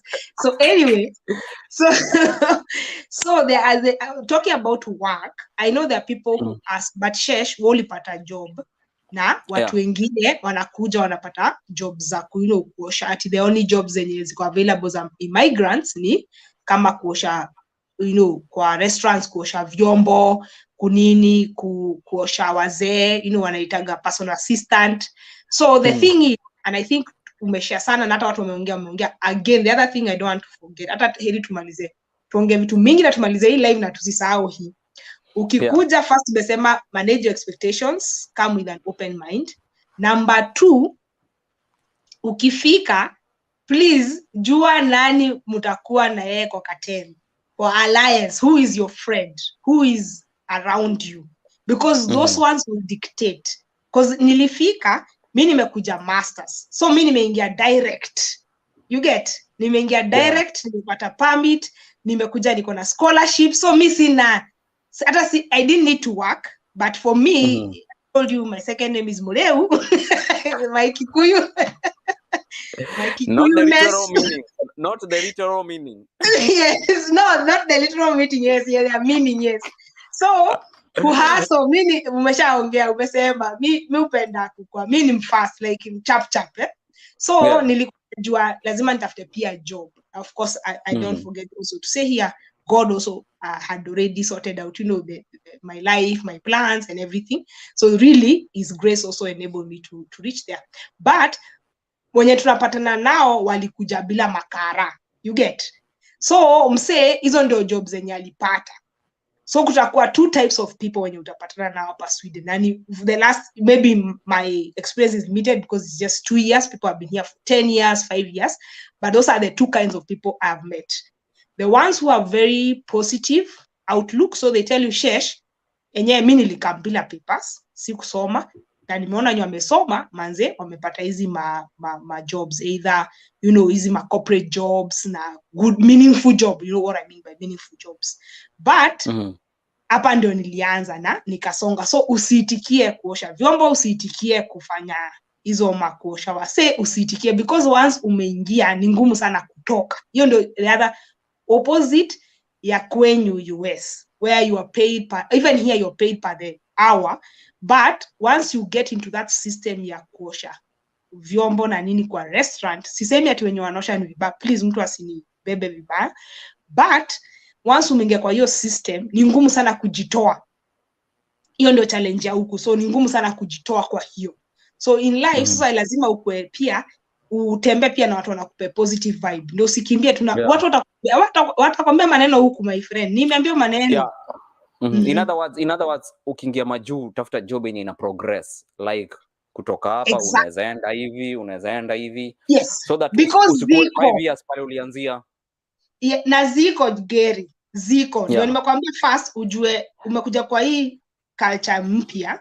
Huku network ndio ina work. Kama mse anaweza, because they call it like a trust society. Kama many trust as that engineer, jobs zote na sikudanganyi, jobs zote zenye nimepata zimeanza even saizi zenye niko na like you can call it a permanent job, you know, for longer than a year. It's not contractual, you know, like short terms and niko napata 5 months, 6 months, but because ule engineer wa kwanza akiambia huyu mwingine atapigiwa tu ile tu kama tuma reference, akipigiwa tu aseme Shesha atafanya hii job. Ni hivyo. Kuna job niliandiko waliangalia tu LinkedIn yangu. Mimi hakuna nini engineer niuliza ati nimpatie sijui CV. Ati nionyeshe wewe ni student, you know, masters ndio ni confirm. Yetu walichukua word enye aliambiwa kwa simu. Shesha atafanya job. So in short, what we're trying to say, kuja kama wewe ni kama umekuja through masters ama umekuja through whatever means, because it depends. Ya chini ya maji try to, but unajua chini ya maji sasa huku Europe si na Sweden especially hizi work kama US. Ni ngumu sana uingie kwa hiyo system tena, or rather upate hizo magana. Utapata but itakuchukua long. Itakuchukua 5-6 years. Hakuna kitu kama asylum mama ukiwa msee una change nini citizenship, unapata citizenship. Asylum iko, but inalingana na penye umetoka na your case, just like US, the case that you're bringing across. Nikikuja acha niwachekeni, nikuja 2019 nilipata mke ajoroge, si joroge literally, but ajoroge alisema ati kumepigano Kenya. Mimi niko zile za nani nitoka tu anga zimeanza kukua vita Kenya, kukua vita, but hiyo ndio story alipeana. So akaeko kwa camp nini akasema nataka kwenda sijui wapi, so move into that. So I know there are people who even come and do the asylum, but for me, since I came through, I like speaking about my way, how I came, because najua watu watakuja wadanganyane waseme watu wameuana, watu wamefanya nini. Now that's you. So I am not here to advise anybody, because I already said for me it's better to tell you to live, especially in Europe, anywhere in Europe. Of course, every country will have its own requirements, but anywhere in Europe, especially the Scandinavian countries, which is Finland, Norway, Sweden, and Denmark, you need the legal way of living. It will be super difficult, super. I have seen with people. I've listened to people. Yes. So it's better you have huko ni one like this. After discussion, it is this bad. Like msee unaweza kuja hata uchukuliwe tu kwa student apartment na kwa nyumba yako. Nimekwambia huku kukupata ni rahisi sana. Saizi gari mtu anaweza ninokia ring kwa hii mlango na anipate. Anajua kwenye shesha yako saizi kwenye anaishi. Hata US iko hivyo. Hata US iko hivyo.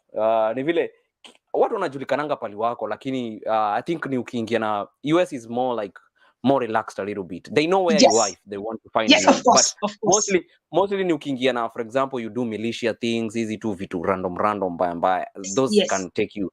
Ama umepiga msee. So those things ndio zitafanya ukuwe na issue. But for example, kama umeapply your papers, then tuko sawa, you abiding an abiding citizen. Yes.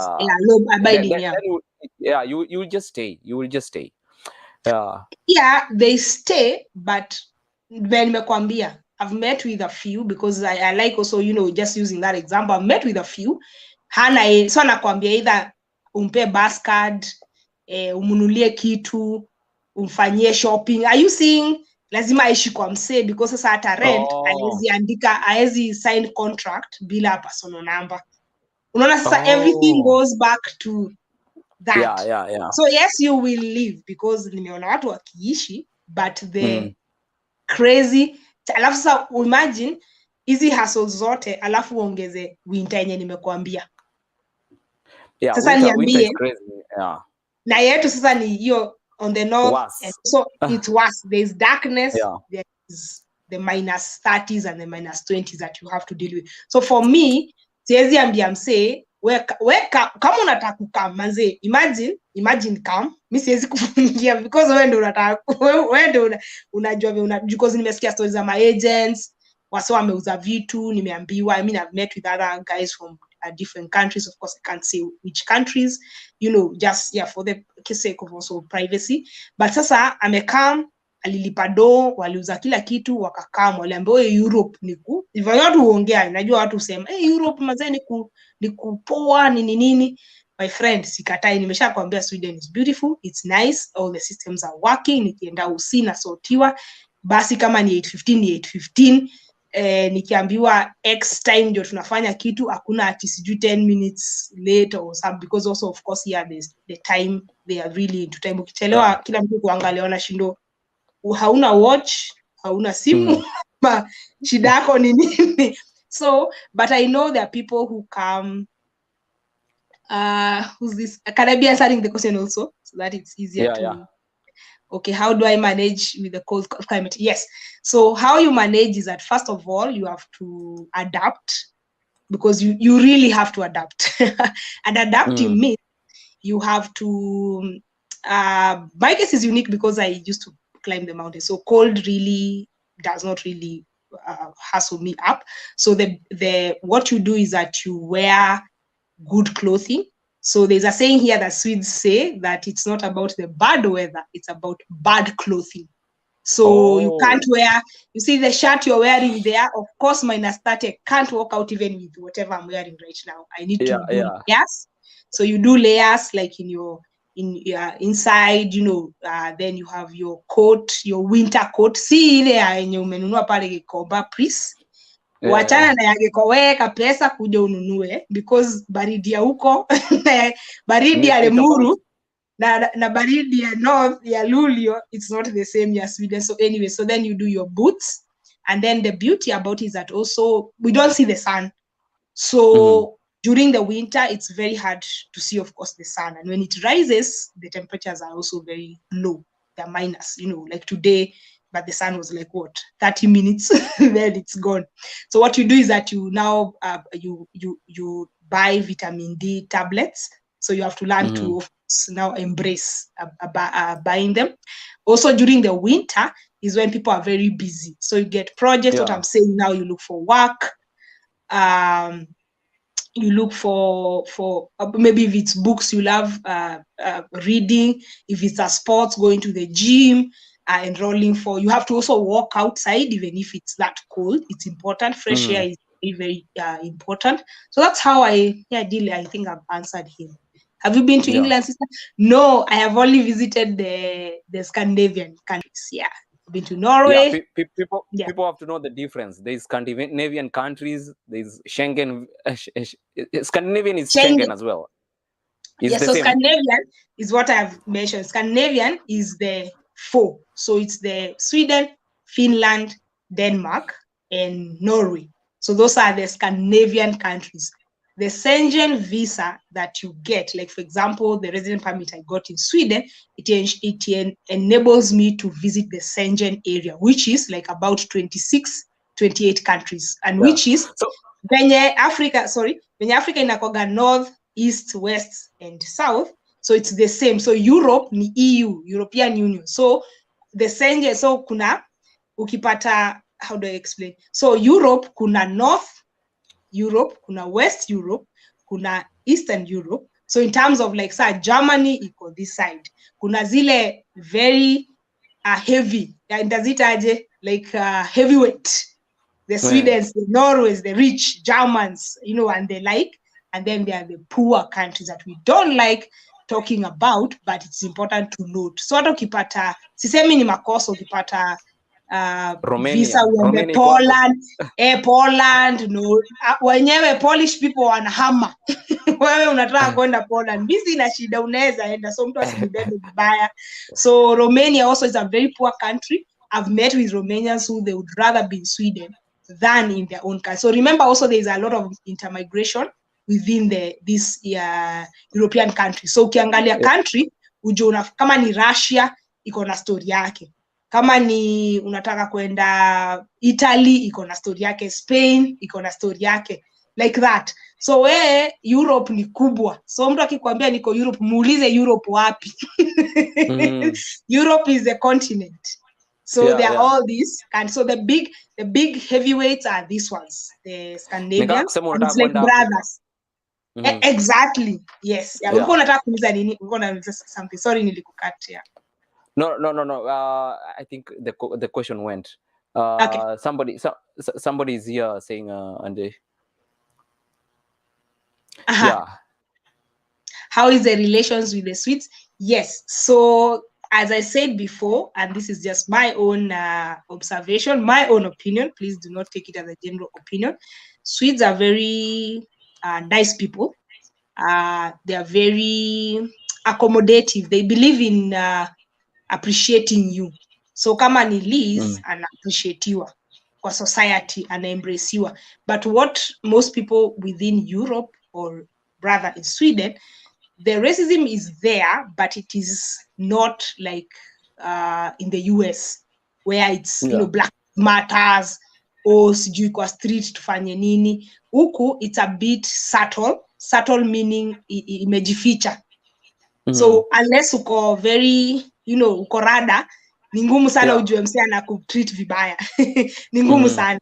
So for me, I can speak of the good parts and then the bad parts. So they are really good in terms of they help where they can, they embrace you, they give you opportunities, but at the same time, majority it depends with the persons that you meet. So I've met those ones who are exposed. Of course, now being in the university, you have different professors who have traveled. Some have even traveled to Nairobi, so they know about Africa being not a country but a continent. But then there is also, so it's a 50-50 kind of thing. So 50 know about the world and everything, and about another 50 or even more do not know anything. They are ignorant. So they'll ask you all manner of questions. So what ukiniuliza nimeulizo, do you have lions? Rombie madhe yako na mbili, father yako na mbili, wewe unamaliza discussion. Because anakuuliza kama lions zina roam. Kuna mwingine juzi tu December. And then you people live in jungles. Nikamwambia yes, we live in jungles. There is even an airport in the jungle. You are just niongeleza tena peshani. Osio letu aleka. Sorry. Sheshy ndio huyo sasa ameanza kutokelezea.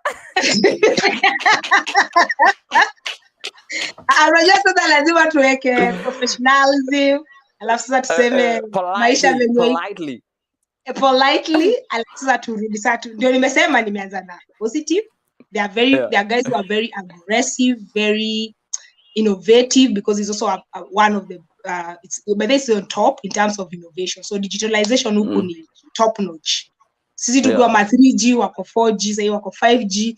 So it's fast. Life moves very fast here.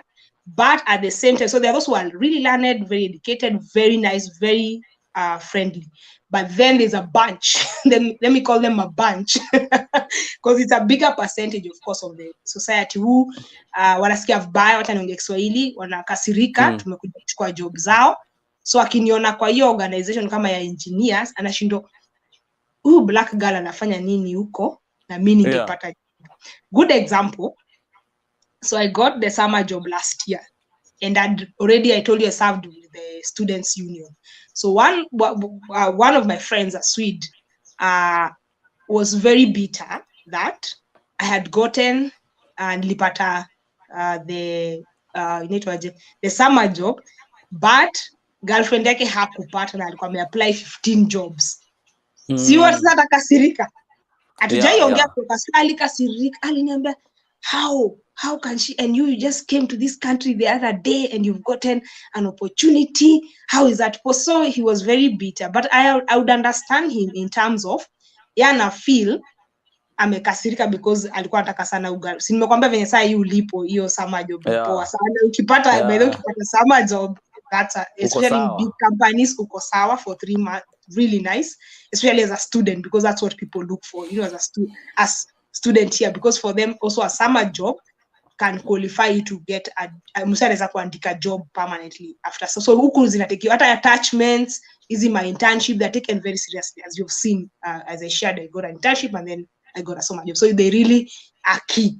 They play hata ukifanya masters thesis yako na kampuni wanaweza kuandika job.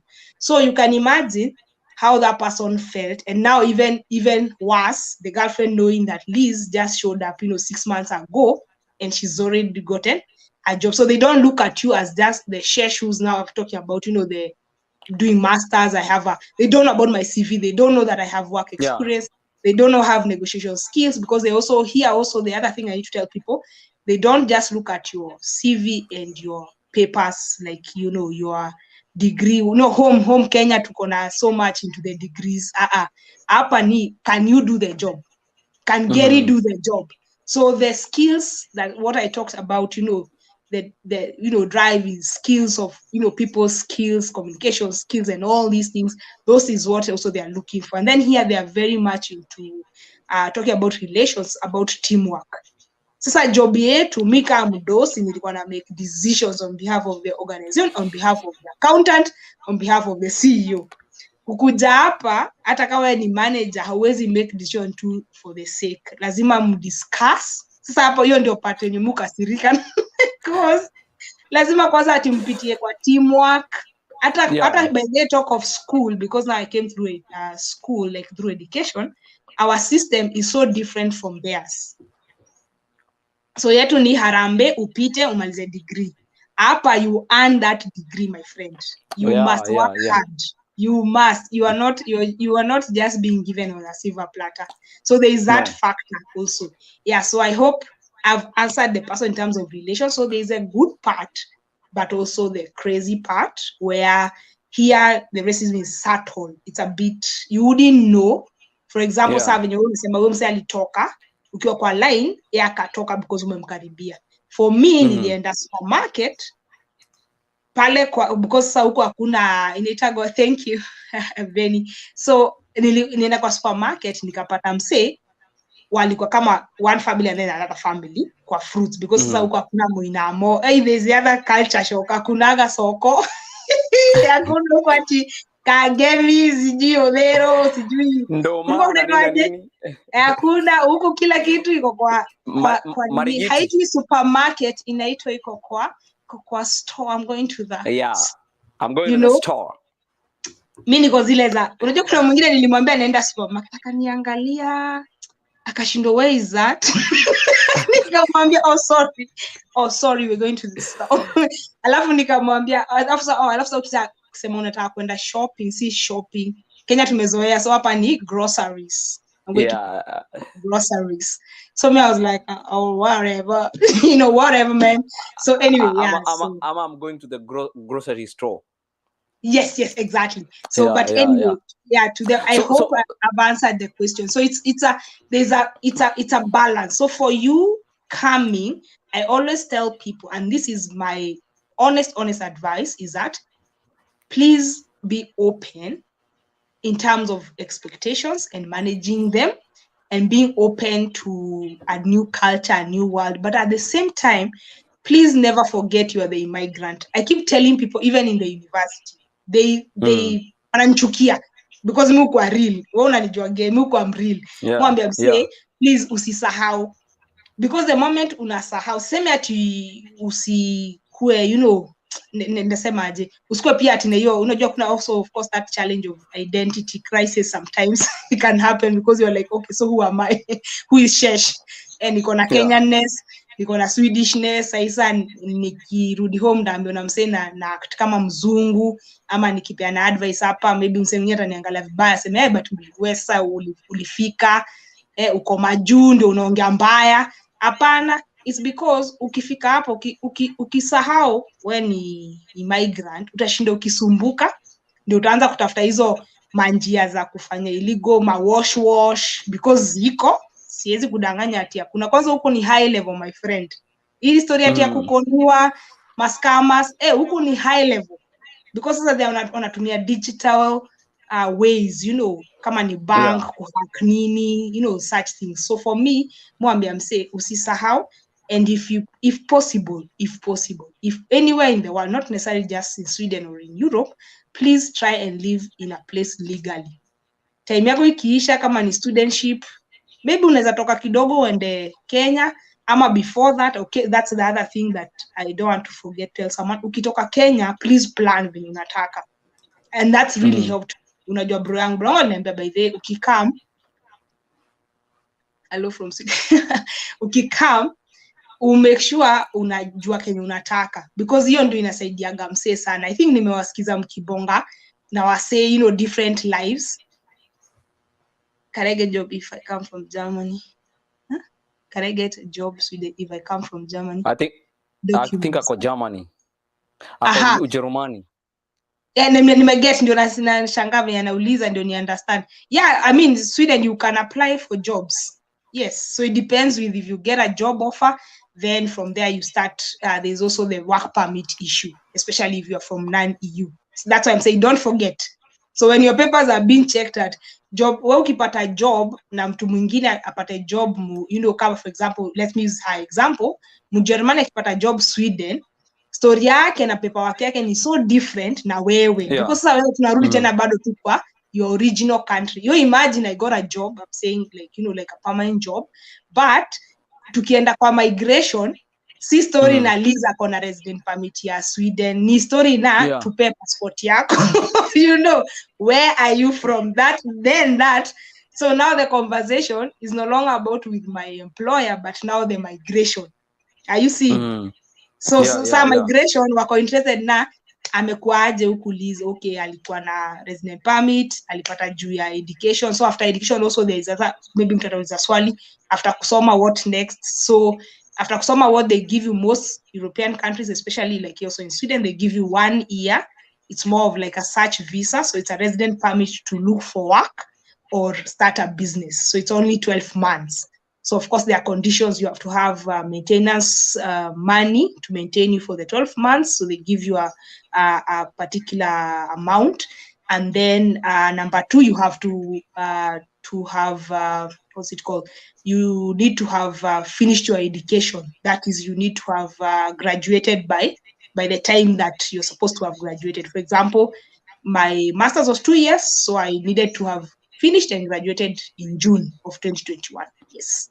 So I hope I've covered. For the person looking for a job, it's the same. Apply for a job. If you get a job offer, of course, your documents will be checked. If you're from Kenya, for example, your origin, you know, because this is a country of residence. There's that difference that people confuse. There is where you're from, and also the country of origin is Kenya for us and Gary, but residence is, for me, residence is Sweden. Maybe for Gary already, probably he's already a citizen in the US, so that's a different, yeah. So I hope I've answered that question. Yeah. Well, what about now, like learning the language? How long did it take you to learn the language? Aha, let us be real. Na tuongelesha kiasi kilugha. Nikutest kama unajua. I am the last person to give advice about the language. I have learned it, yes, but why I'm not the best example. Yeah, I have to say a but, you know, I'm a Kenyan anyway. But what happened is that for me, I chose the strategy of getting a job. So after hiyo ndio ilikuwa secret yangu. So no longer, of course, a secret, but I think it's important to plan what you want to do after you graduate, because 2 years is a good time to figure out, to look for jobs and all that. Of course, there are English speaking jobs that you look for. Of course, they are so competitive because everyone wants that. Of course, the Swedes speak both. They have those with good English, of course, others not good English. But of course, I'm doing my best to learn the language. So far right now it's basic. Yes. I can only say the way I've taught you guys, hey, and how much do, like how are you? So those ones I can say. Tak is thank you. I can say that at least, yeah. So I'm learning the language still. So, but if I plan to stay here for a while, it's important. If you plan to come to Sweden and live for long, you need to also learn the language. I think that's also the other challenge for these European places, or rather Scandinavian, because if you go to Norway, you need to learn the Norwegian. If you come to Sweden, you need to learn the Swedish. You go to Finland, you need to learn the Finnish. You go to Denmark, Danish. So, yes. If I want to say, for example, hatupangwingwi in Swedish, how do I say it? Wewe si mimi nilishafanya exam na nikagraduate, sasa naenda kufanya PhD, waachana na mimi Gary. Yeah, there's actually somebody here from let me see, this person is from Sweden, I think. Okay. Did you struggle with the accent? Maybe +1 nearly struggle. Maybe +1. Okay. Yeah. Well, yes and no, because you see in the setup of this, I've already said, there was I use more of my English. Even the jobs I've done, I've done with the English. Of course, there are those who speak, of course, good English, but kuna wengine hawajui English. So of course, communication inakuwa a bit difficult. So the struggle for me is just that the fact that everything is in Swedish everywhere you go. My contract for work, my contract for housing, my documents from the migration, from talk about anything, any public institution, or also of course private places, they are all in Swedish. All the shops, the instructions, bus, everywhere, like definitely. So you have to use Google Translate most of the time. Yeah, but I'm putting effort. At least Nikodaro, they offer you a free school, like it's called SFI. SFI is Swedish for immigrants. So you can come and start, you apply of course, and then unawekwa kwa system, alafu sasa unaingia class, so itakuwa like it's free, but kuna zile zenye unaweza lipa professional. Yes, yeah. Awesome. Kuna mtu hapa anauliza Swedes kama wanaongea English. Yes, I answered that. Yes, they speak there are those who speak very good English, but then majority speak poor English. You know, remember our English is British English, so iko sawa. Hata they are shocked. Of course, that's the other culture shock. They think that hatujasoma kwenye tumetoka. So wengi wao wanafikiria nimetoka US. That's why ninaongea English, nasoma. Naambia hapana, tunasoma, nimesomea Kenya, please.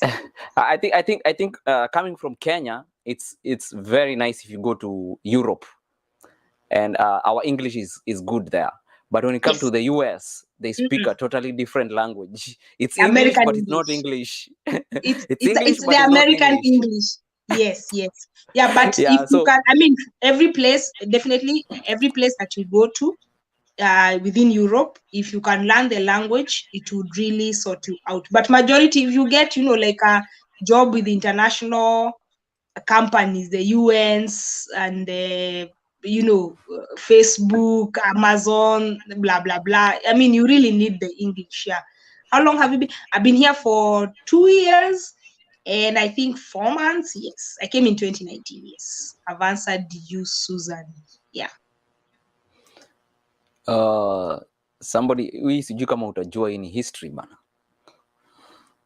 The Swedes had a colony in Africa. I am not sure, but all I know is that they did not take part in the World War II, but they facilitated. Na mtu asinibebe. Wacha niongee na Kiswahili ndio nisiambiwe nilikuja kwa national YouTube nikasema. So they didn't take part in the world. So they're the only ones who didn't take part in World War II. Yeah. But in terms of colony, I am not really sure. I don't think they colonized Africa. But what I know is that they really like having a lot of networks and relations, especially international relations. Like, for example, in Rwanda, they've opened a very big startup place. They are facilitated by the Rwandese government. It's called Norquen. Norquen is NORRSKEN, Norquen. It's in Rwanda. So I believe that they really love relations and cooperations with different governments. I think that's why they're also giving, these scholarships to 42 countries. That's over like 350 students across, of course, majority Africa, Asia, and parts, of course, of Southern America. I had Colombian student guys from Philippines. I've met, who came here because of scholarship. Yes. Yeah, let me see some more questions here. Okay. Yeah, thank you so much, Sheshy. Nakwambia hii conversation imekuwa moto fire. I believe watu wamebenefit sana kutoka kwa hii mambo. I hope so too. If you have any questions right there, you can ask before we conclude this show. We've been here for quite some time. So if you have any question, over 2 hours. I didn't know we can talk. It's almost 2 hours. Okay, tutakuja next time sasa tuongee sasa vizuri. Vitu kwa grounds. Yeah, vitu kwa grounds. Somebody is greetings from Spain. Oh, nice. Nice Spain. I have not visited Spain. You're welcome to come to Sweden. I should visit Spain.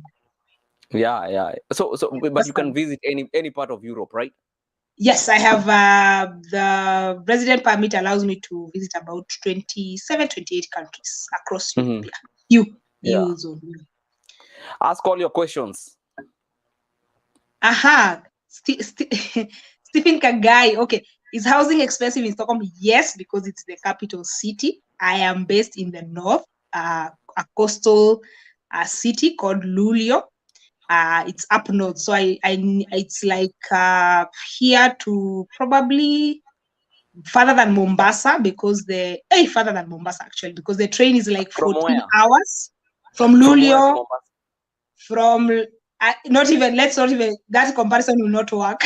I've just seen it's not gonna work. You're saying from Luleå to Mombasa. It's no, I meant it's like Nairobi. I should have said Nairobi to there.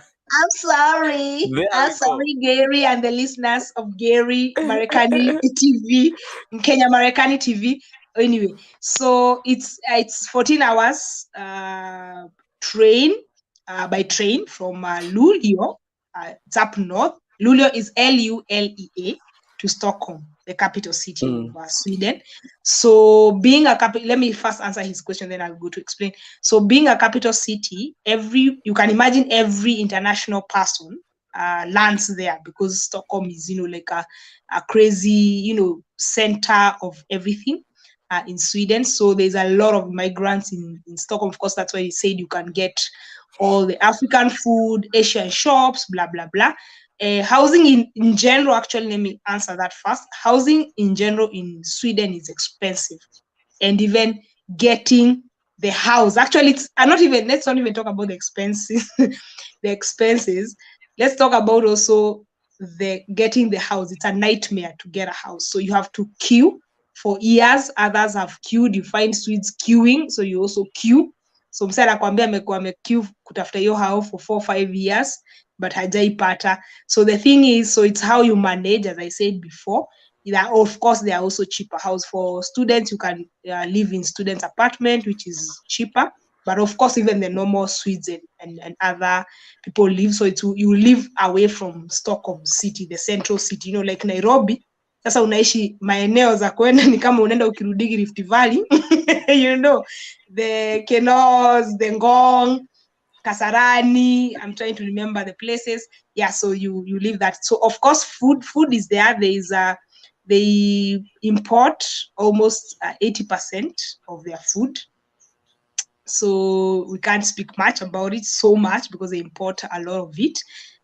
There's the GMO, there's also the natural, but I think it depends with what you want to buy. So there's a lot of Mama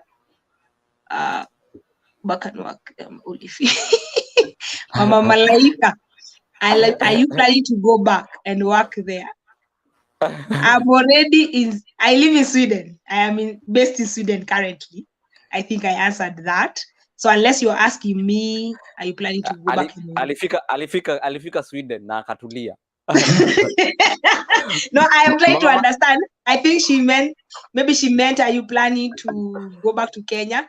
No, maybe to visit. But for now, currently, I'm residing. Wacha tudanganyane. Sheshy, unakana nchi yako kwa TV. Mimi nimetoka kuvisit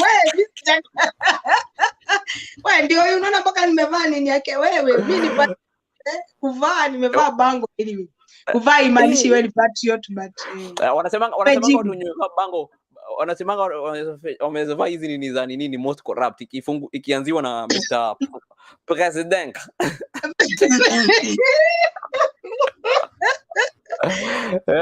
Watu wa mashamba na mashati. Maswali za lala salama ndio hizi sasa. Before we conclude. Okay. You drive Amani public transit. It depends with what you want. So at the moment, of course, when I was student, I decided not to get a car, but it's also cheap to get a car.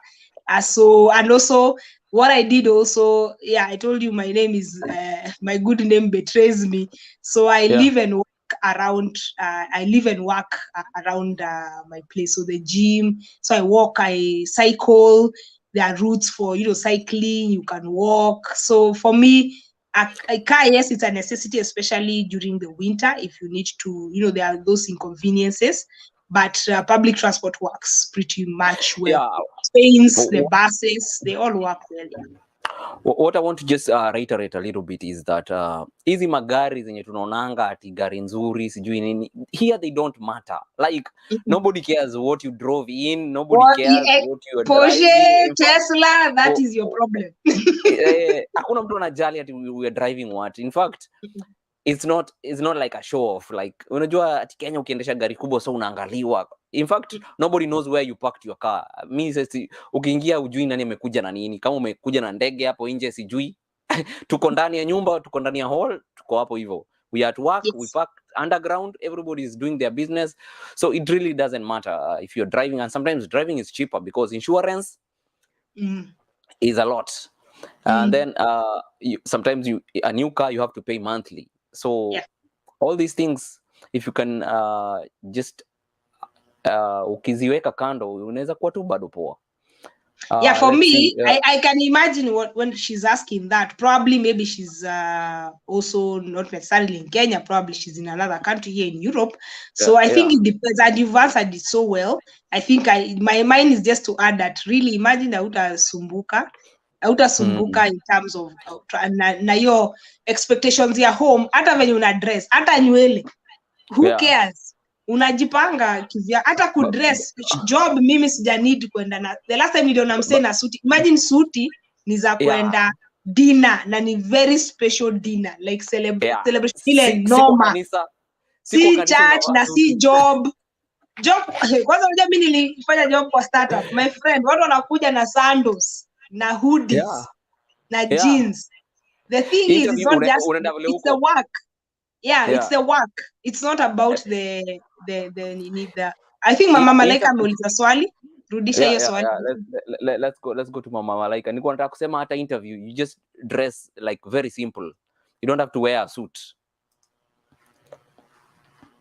Do you plan to go back to Kenya and work there? Yeah, that's what I think that's what she was asking the first time. Mimi naenda nikiretire siendi nasi. No, I'm already, yes, I thank God. Yes, with time I'll definitely visit. I visited my parents and my siblings and a few friends. So for me, I believe where you are, you can invest where you are. You don't need to hustle. Unanunua shamba ukitaka, it's a personal choice, but for me, where you are, I would rather buy an apartment here than sort out an apartment in Kenya. Unless nize zinatoa pesa. Do they have a crisis in hospitals where they need staff? Of course, the hospital, as you always, everywhere in the world, hospitality industry, and also, of course, the medic or whatever, nurses and such. But remember, utakuja hapa kama wewe ni doki, ati ukuje ukue doctor, ati lawyer, tutakuwa straight ukuje ukue lawyer. Nimesha kupea example yangu, nilikuwa manager, sikukuja nikakuwa manager in one day. Anamaanisha ati gari yako nipeleka airport, basi. Unaenda na basi. Anasema gari huku ni ya kukupeleka point A to B. It doesn't matter what you're driving. Yes. I get what you are. Yeah. Sorry. Yeah. Yes, it's how has the new language been? The Swedish language? Yes, of course, language can be a very big, serious barrier because, for example, even in the workplace, as I've said, I've worked. I'll answer you, Steve. Let me answer first the first person who asked. So the language, of course, I said everywhere, everything is done in Swedish. Your contracts, tenancy contract, work contract, Schule, of course, the Swedish, because that's the site, of course, you English and Swedish. Most universities have such. So I think for me, it's to embrace, of course, start learning the language. Of course, it's a big barrier, especially if you are amongst, like colleagues, and then people switch, like, Kikuyu. Kasa sina hapa, kikutana na Kamau na Njoroge, unaza kule hapa, niaje Kenya, kohana hapa, So it's like that. So they will speak to you in English because they respect that you are not understanding the language. Of course, they will ask you if you can speak Swedish. But then if you don't, so there's that, they switch very fast. So they start asking, what's that name in English? So they'll speak a Swedish word and then explain to you in English. So there's that a barrier. But for me, I think the fact that I've schooled in English and then I've worked in English, so it's now a personal initiative to ensure that I learn the language if I plan to stay here for a while. Steve Kagai had asked about racism. Yes, I've already explained. Uku, it's a bit subtle, not like the US. So you have to be very careful in terms of you will feel it, you will know. It's just like how you say that I feel that this friend of mine is faking it or showing me this. So you will see it. You will see it is there. Let me give an example. So siku moja tukatoka like a hockey game, I think, in my classmate. So tukapanda bus. So in the buses, they always have like someone checking. But you see, this is at night. It was a winter time. So I was like, why are you walking inside? Like, she stopped literally there. She was like a checker, this like police kind of thing, security for the bus to check if someone has paper, bus card and all that, because there are those sorts of wakora ni wengi huku pia, so msifikiria ati wakora tu wako Kenya. So kuna wenye wataki kulipa basi and such. So tulipoingia kwa bus, yeye akasimamisha basi akaingia. So we were seated like at the back. So this lady, this Mzunye lady, walks directly to me. I was the only black. So I checked around. I was like, oh, the only black girl over here or black person. So I told my classmate is an Asian. So nikamwambia, by the huyu anakuja kwangu. Classmate yangu akaniambia hakuna kitu kaa hiyo. Nikamwambia okay, you wait and see. So the girl walked to us. So because hapo anataka ni suspect, akaitumia so akajifanya mjanja, akauliza best yangu ati give me your bus card and your student card. So akampe. Si best yangu toka sana niangalia ni observe anashangaa nini inaendelea. So me already nishajua nini inaendelea. So mimi namwangalia tunajua najua I can smell the BS from you but it's okay wewe mali tu. So my friend my classmate akapeana akarelax. Mimi nikajua acha nikwambie nitakuchezea mchezo hautaifanyia mtu black hivi tena. Nikatoa Swedish ID because unapeago ID ukifika una apply. Nikatoa Swedish ID, student ID na the bus card. Nikampatia. Wataka kunideport unatakaje? Like you want to take me out of this bus or do you want to do with me? So the lady, she was so shocked. Alinirudishia. Akasimamisha basi akashuka. Na mimi akitembea hivi nikasema I told you racism in this country. Watu walinyamaza. So for me, this is what I do. Na naambianga wase, jiamini, tembea with confidence, especially when you're legally in a country, you don't have to worry. Imagine kama ningekuwa msewa sina makara. Sio ndio airport next day ni kama nimefika Nairobi. Hakuna na huko hakunaga discussion. Huko tu ni hapo hivi. Tumemtafuta, tumempata, anatembea. So for me I always believe in also yes it is there but also don't use it because also what I've seen in Europe because I've listened to many stories from people is that we use it as a weapon. So it's like a card. Kila siku nikifanywa kitu shesh racism. Oh, nikifanywa hivi racism, which sometimes and majority of the time is a lie. For example, like the way I'm saying the jobs. People have even the jobs I've applied, other people have applied, either my classmates who are not even Swedes. We went to the same, even the internship I told you guys, we went to the same interview. They didn't get, but I got. There were Swedes in the interview, but they didn't get, but I got. So for me, you cannot use that card at that time because it depends with the skill set. As I told you guys, also they don't look at the CV, they also look at matching. They believe in do you match in the team, or are you the ideal candidate you are looking for? So yes, it is there. Of course, there are things that have been denied. I won't sit here and lie to you guys. Of course, there are opportunities, like big opportunities have been denied just because I am an African. So, but you know what? Moving on swiftly, yes. Moving on swiftly. That's what I do, and it helps me. So I don't. If it needs to be sorted, I talk about it if it's possible. If it's something says the deal now, imagine guys, live a free heart, just forgive and move on. Because mwingine ni makasiriko, mwingine anakukasirikia anakuambia nyinyi mmekuja huku mmejaza huku kwetu. Sasa mtu kama wewe unaweza mfanyia nini? Siende aongea na migration wenye walinipa resident permit. Sikuwa hapo. Yes. So kuna Kenyan community yuko like watu wenye unaweza mabest wenye unaongeanga nao like wale wa homely mtu anajua shida yako yani ukimwongelesha mnaelewana vitu kama hizo. Yes. There's a big Kenyan community, especially in Stockholm and other like southern, as I said, southern cities, the Gothenburg, the Malmo. So the north, not necessarily like a big community per se. Of course, hatuwezi sema, countryside na watu wa Stockholm, hatuwezi kuwa na hizo big groups ziko.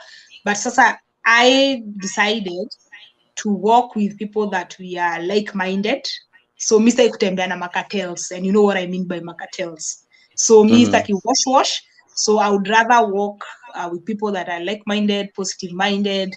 And so I have of course, my inner circle that I talk to, and I tell them, oh, I want to vent about this. So they vent. Yeah. I also vent to them. So because especially here, as we talked about, the winter and the times that you can be alone or your own. So you need to be mental health. You need to keep up with that. Of course, home also talk to people. You especially, close if God has blessed you with parents and siblings and just one or two friends who can understand, not necessarily understand, but at least tell them what you're doing, where you are at, what are you struggling with. So there is a community, there is. So I have my community. There are those events. Hata tu watu of course whatever.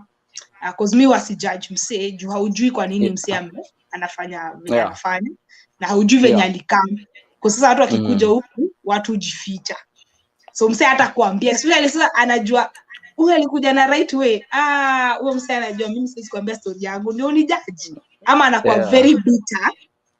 How come umecome tu juzi na umemake it na mwingine alikam na hajaipata hiyo job, hata tu hiyo job moja tu mzuri, like for the last maybe 5, 6, 8 years. So for me, I'm sorry, I cannot be sorry for what I have accomplished, but what I can imagine what that means, that you have really, because you can really suffer in Europe. Those are the stories that people don't tell back home. Watu tu wanaona tu kuitisha tu, unaandika tu ka text kwa Shesh, nitumie pesa, but hujui naenda job na hii minus that.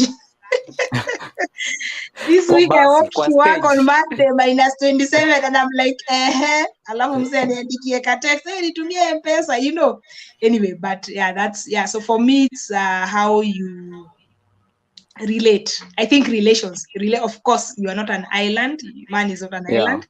So you relate, but also check out your group. Check who you are working with, because huku majuu watu watakwambia maneno. Watu hata wengine watakunyima kukuambia opportunities. That one. Wacha hivyo mnasema ati Kenyans that tumekataa na information. Naonaga watu wakiongea huku vibaya ati kwa social media, people don't share information. Mimi nakupea information. Imagine Mkenya ako huku ananinyima information. You imagine kwenye mimi usikia sasa. But mimi sema, what, that's not a friend. So that's just an acquaintance. So yeah. So it's for me, and also I have, of course, as I say, you come and embrace yourself. I remember, I think nilisikiza live yenyu mkisema venye mtu anakuja na katuna, I think ni Dan, unakatuna wa Kenya tunatafuta watu wa nyoba, sijui nini. I just came and became friends with Swedes. So international. I have Swedes. Yeah, I have all manner of friends. I have Asian friends, Americans, Swedes. I have Norwegian friends. I mean, for me, it's about you change the outlook of, and it's only you who can change it, Gary. It's not anybody else. It's you who decides. If I come to this country, I open up myself. It's not easy, but I know for introverted people, they'll be like, Shesh, yeah, right, yeah, Shesh. You can go to a party and talk to people, but me, I can't. I'm like, no, imagine you just have 1 or 2, 3 people that talk to them. So of course, it's not easy, but I think it's important to open up your heart. Yeah. Usibebe wa Kenya, wengi nilikuja mazee nijaribu kutafuta. Nilienda mpaka hiyo Stockholm, nikajaribu kutafuta mazee nipewe namba, na nyinyi mlipata aje job huku, mlifanya aje? Na kila mtu anakuambia tu learn the language. Yeah, ni God, bro.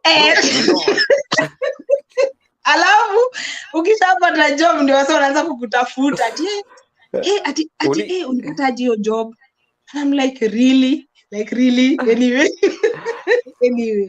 Yeah, so I think information watu wanapewa, but of course hata nikikupea hiyo information, what do you do with it? Hii nataka kuongeza mtu wako hapo Kenya. Huyo ndio unataka kuuliza. Steve anauliza nini? There's a question there. Nilikuwa nataka ulikuwa unaleta point hapo. Yeah, it's the same. I think that's what we are tackling right now. Do Kenyans organization that assist Kenyans with different life situations? Yes and no. Yes, in terms of there are many groups that I've heard of and I have seen and I have been part of. but that are also closely people who are really related with like, or that they work closely with the embassy in Stockholm. So there are those different groups for warfare. But for me, it's also what exactly is warfare association? What do you mean by life situation? Because I nimekwambia example, unatafuta Mkenya, unamuuliza hata tu kwa group, nitumieni hii site, amazima learn the language. Sasa hiyo mseme amekuwa huku 5-6 years na unamuuliza tu mwingine hata ikwa mimi hata kuna ingine example ikwa job, mimi nilikuwa nataka tu information ya a project nilikuwa na work on it. So nikauliza kwa group, nani akona hii info ya government ya Sweden blah blah. My friend, nilipigwa character development nikajua hapa. Nikasema Mungu nisaidie tu niwasamee, I move on with my life. So yes, to answer you, it's a yes and no. So there is also guys who've come abroad and they feel that ume-manage vitu mob kuliko venye wao manage. I think hata US kuna kuaga hivyo. Ziko, but I think ni venye wenye associate na yeye ndio utakusaidia. Very true. Thank you for the Spanish girl has said it. Very few Kenyans, very few can help or give a direction here in Europe, and in case you have a problem, they will run away from you. Only few will stand with you. Yes, it depends with even what Steve is asking, life situation. What do you mean by life situation? Kama una makara, watu wanataka kukua mbali na wewe, wengine majority. Number 2, kama kuna wenye wanataka kukutumia, because I've had cases and just listening to other Kenyans, when even before I came, just researching, wanataka tu maybe akulipishe kwa hao, akulipishe expensive because anajua bila personal number hauwezi survive huku. So unaona sinda kutesa nikikwambia nilipe ido hata kama nyumba ni X amount nina go overcharge na mimi ni Mkenya mwenzako. So I learned very sorry, let me just move my camera. I learned very fast to just be not necessarily content, but just to look for info in the right places. For example, if it's I need like it's called the KRA here, it's called 𝐜𝐴𝐵𝐴𝐻𝐿𝐴𝐻𝐿 is a Swedish name.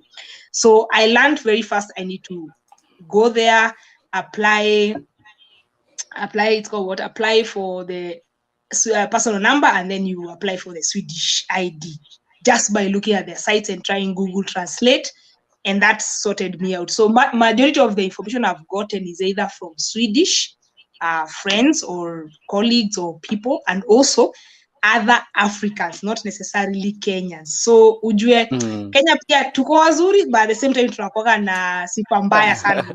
Hiyo sitakudanganya. Imagine Nigerians wanakusort. Nigerians wanakusort. Na hata kuna mwingine aliniambia, "Unataka unajua mimi ni demsa kwa madem hapa hivi.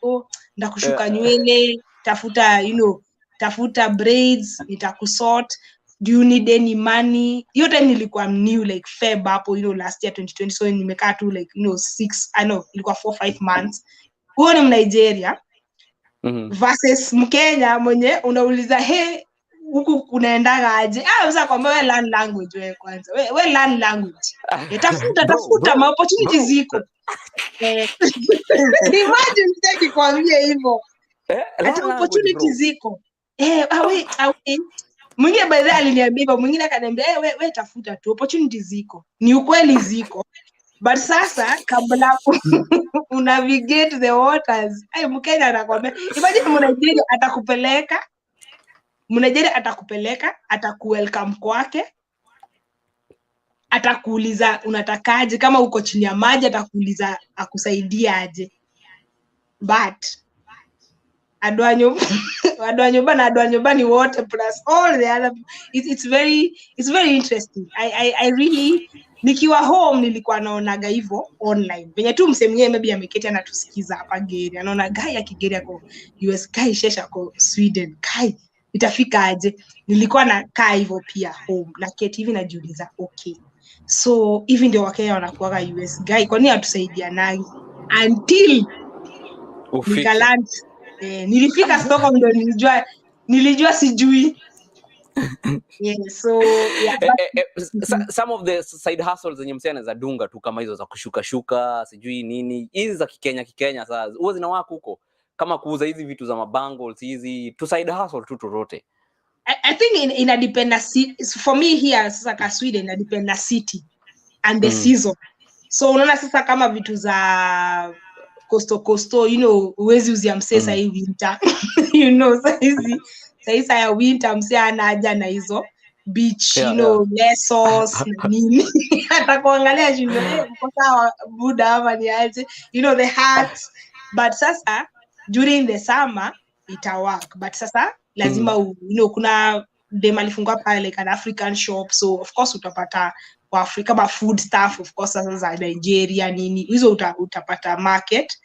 Nywele of course unatafuta wase, unaweza life hizo tu ma skills baking nini, so ina depend largely na penye uko na clientele. So unaweza fanya hizo ma side hustle, but ina depend na clientele, because majority imagine saa huku ni kama tu msee akiniza you can't bake a cake, people bake. So it was so hard to get like, unless upate restaurant kama kina Java, so Java za huku za Starbucks za huku zenye unaweza keti ukunywe coffee na utembe, like hapa kuna espresso house uingie ukunywe coffee uende, kuna bakery na nini, but majority ni watu jibekia birthday cakes, watu jibekia stuff kama ni during the summer, it's it's very small, summer is like 3 months here, so people really take advantage of it. So summer kuna shule, watu wako holiday, kila mtu hata job watu wanakoga wengi wako, so wezi pata things zina moving slowly between June July until August end in a pick up. Sa tukienda sasa spring kama, which is like autumn, sorry not spring is now, sorry, after winter. So tukimaliza summer tunaenda autumn, which is fall in the US. So tukianza kuingia hapo ndio sasa life tena inaanza tena kwenda juu, because watu wanataka kuwa very busy during winter, because also winter you can get depression, you can get a lot of stuff. So for the side hustle, so it really depends with what, because unaona saka Kenya, so the other interest, maybe the other example is, you see Kenya nilikuwa naenda hike na hiking groups, so nilikuwa nalipa like bucket list, kulikuwa different ziko mingi stay kutaja zote, so I would pay and we go like with buses and get guides. Kufika hapa hike ziko, but hakuna guide wenye wako, my friend, utalipa ushangae. So lazima ujipange, like wewe mwenyewe ununue boots zako, ununue bag, upange your journey, uende kwa your trail, ulale huko, book hizo nini on your own. So you do things like do it yourself, DIY huku ni very good, like hiyo inaweza kupia kuchapa culture shock, because mimi nilikuwa nimezoea kwenda salon, huku hakuna salon, na enye iko hata wewe mwenye anakushuka Nigeria unalipa buda, unalipa mbaya sana. So those are the life skills that you can come, and also the expectations that you will do things on your own. Everything you have to do it on your own. Comb, ikifanya kitu lazima ulearn kujisort, kujiundia ama utupe ununue ingine. So mtu ananiuliza, Shesh, what do you mean? Naambia exactly that is as far nimesema baking, doing your own hair, your nails, doing your just the what you, I think wewe usema pia hiyo kujishave. Mimi ujinyoa bana. Exactly, because ziko, but it's so expensive. And then for example huku hata kama ni ziko ni chini ya maji, in terms of mse lazima akuje either kwako ama uende kwake ushukwe, because salon ya Mswede sasa mimi nikiingia hajui African hair, they don't know what to do with your hair. So clearly you have to look for products yourself, look for the products, look for the things. So kama ni skiing, msaiza Shesh umejaribu skiing, naweza taka kujaribu skiing this winter, because nitalipa, nitapata guide and all that. But sasa huku kila mtu anajifanyia kila kitu, alafu watu wamelearn kutoka wakiwa wadogo, kama ni driving, kama ni cooking, baking, kama ni kuski, kufanya everything that you think of, wao ufanya wakiwa wa young, swimo nini. So sisi tunakuja I think hiyo ndio culture shock nimeobserve na wase, even if it's just 2 years, my limited people know everything, almost everything. They do almost everything. Yeah, so unafika unashindwa saizi nimenunua hii kitu lazima nijifixie kwa house. So nilisaidia pia nikiwa home, mimi nilikuwa najisort vitu zingine, of course not everything, but nilikuwa najisort, nilikuwa naishi kivyangu.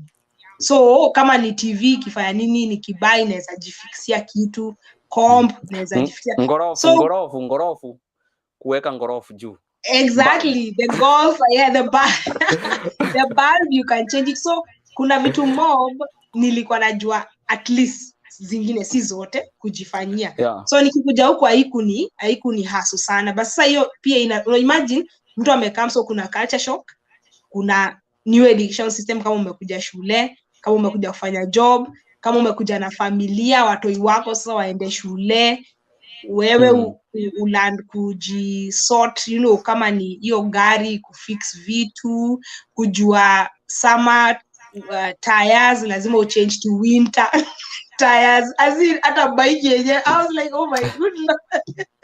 Bike yangu iliharibika nikatu bravo kazi, akaniambia yani Sheshi, nikamwambia hapana, ni juu nyinyi ndio mlikuwa mnanifixia bike mkiwa na mzae home. Sasa hapa ama napeleka kwa msee akina hao wa mtaani, pelekea Michael hapo hivyo na kusort bike.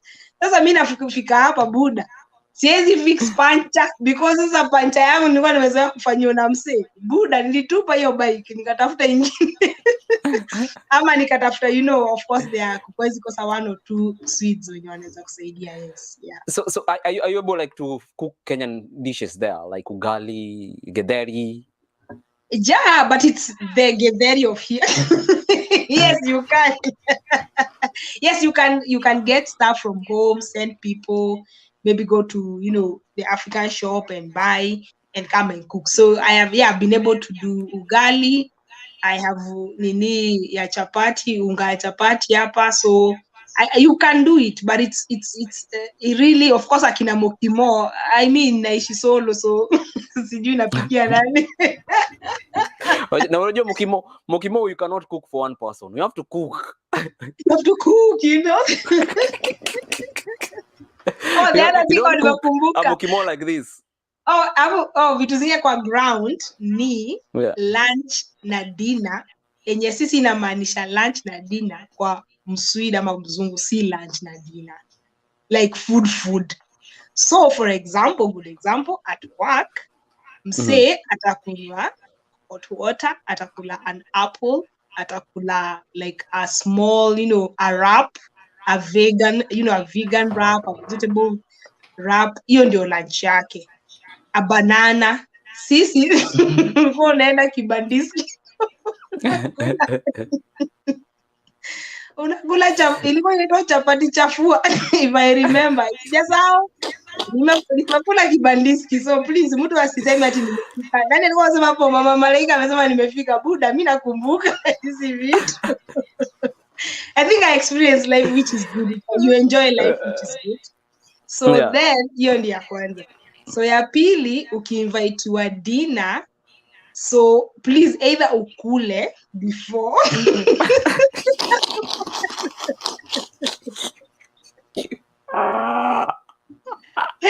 cheka tu Geri, lazima unaenda mahali kama utakula mchanga. Gonga ugali first. Mwambie either ukule ama uache umepika unakuja kupika au kukula. Sababu mimi nilienda nikaulizwa how many potatoes will you eat? We wanakukauntia 1 2 3. Sasa unapika potatoes 6 ama 5 depending na familia. So ni moja au wengine wanasema 2. Wacha nikusho. Mimi niliwaangalia supu. Nikaangalia nikashindwa ni mimi ni culture shock kama ni nini alisumbua. But nikaenda nyumba nyingine ikakuwa the same, the third house so I thank God, of course, pia nimekuwa na your relation pia ya family. So ndio nakwambia wa Swede si wote wabaya. That's why naambia msee usifikirie wazungu wote ni wabaya. So wameni welcome. So the third house nilikuwa najua tuko sawa. But hivyo ndio ilikuwa. That's the dinner. And then after that you do like coffee, black coffee. And then if you're not invited, there is no your food is not there. Yes, and you cannot go uninvited to a home. That is something you have to see. Usiwachukie, it's their culture. The same way they come and they get shocked when I tell them I used to plan a wedding for 500. Mwingine alipiga nduru. Akaniuliza 500 people. What are 500 people doing in an intimate wedding? Nikamwambia that's our culture. It's the same.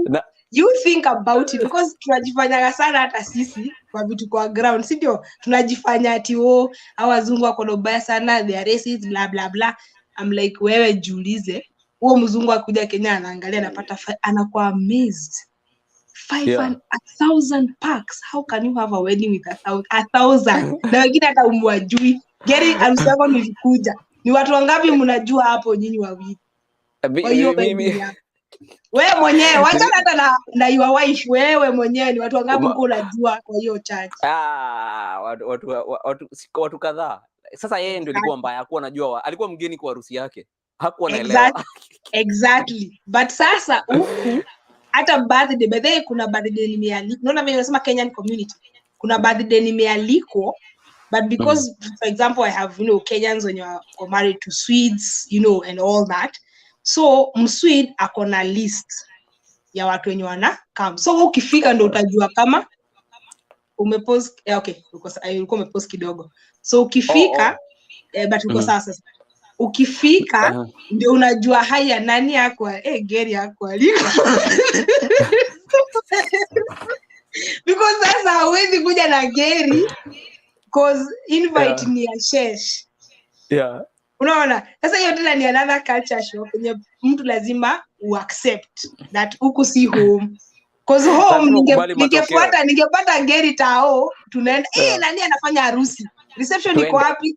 Nairobi school. Sisi hao mpaka Nairobi school. Na harusi tunayo hatuna na tunazo hivi na tuende. Sasa huku ilikuwa birthday party na birthday party ilikuwa watu 6. Sasa mimi kufika nikashindwa kwa nini nani na ule hata mpaka na hesabu mpaka Mswede mwingine mwenye haku aliko. Si tu Mkenya mwenzangu. Then it answers you. So the people who are at that dinner table are the closest to that family. You get. So kesho na wewe sasa kesho ukikosa kualiko sasa kwa kitu kingine yenye ni more private au kasiriki usiweke kwa roho. Hapana hiyo ndio message Geri umeambia watu. That is a message. Usibebe watu. After birthday, the next event, siku aliko, but kwa nini nikiangalia nikiangalia vizuri ilikuwa a couples dinner. Unaona? Sasa Sheshy hajaleta mtu asiniulize hiyo swali hapa juu. Sheshy hajaleta msidi hapa. Sheshy, unajua kuna mtu ameuliza kama unaweza mchukua, lakini sasa hiyo swali ushaikata.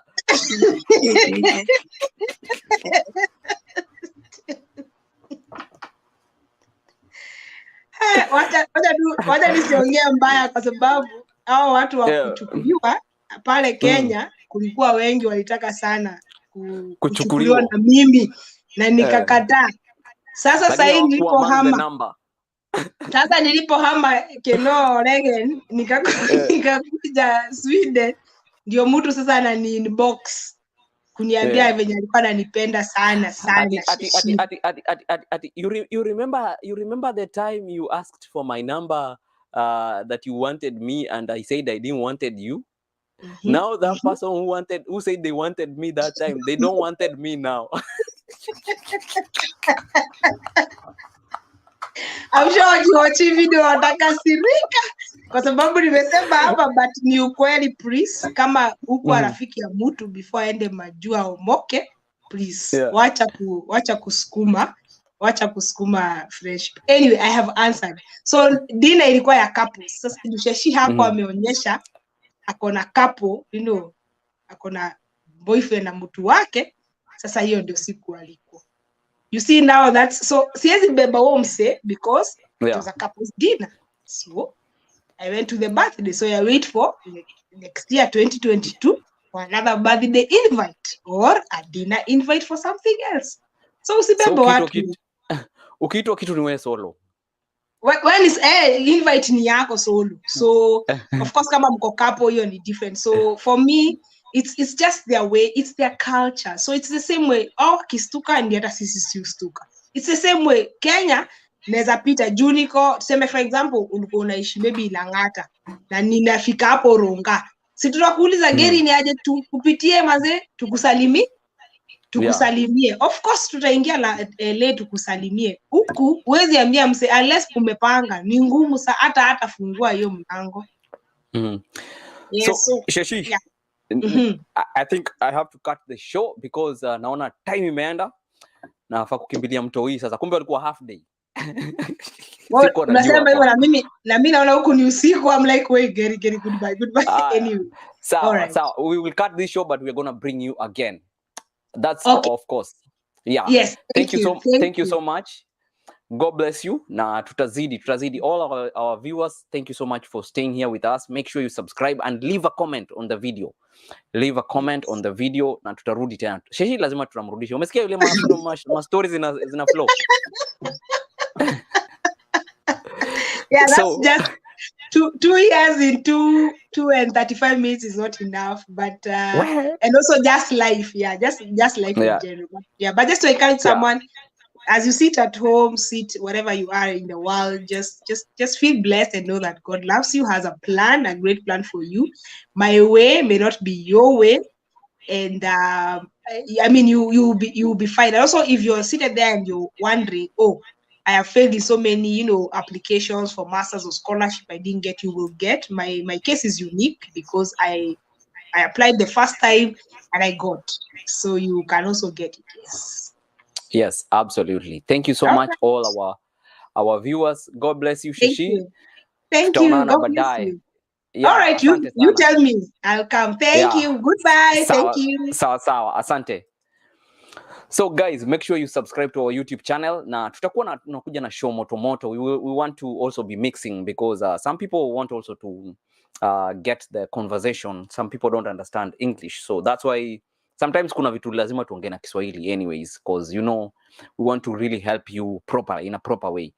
So God bless you. Na tutaonana baadaye. We'll see you this evening again. Okay? So remember to subscribe.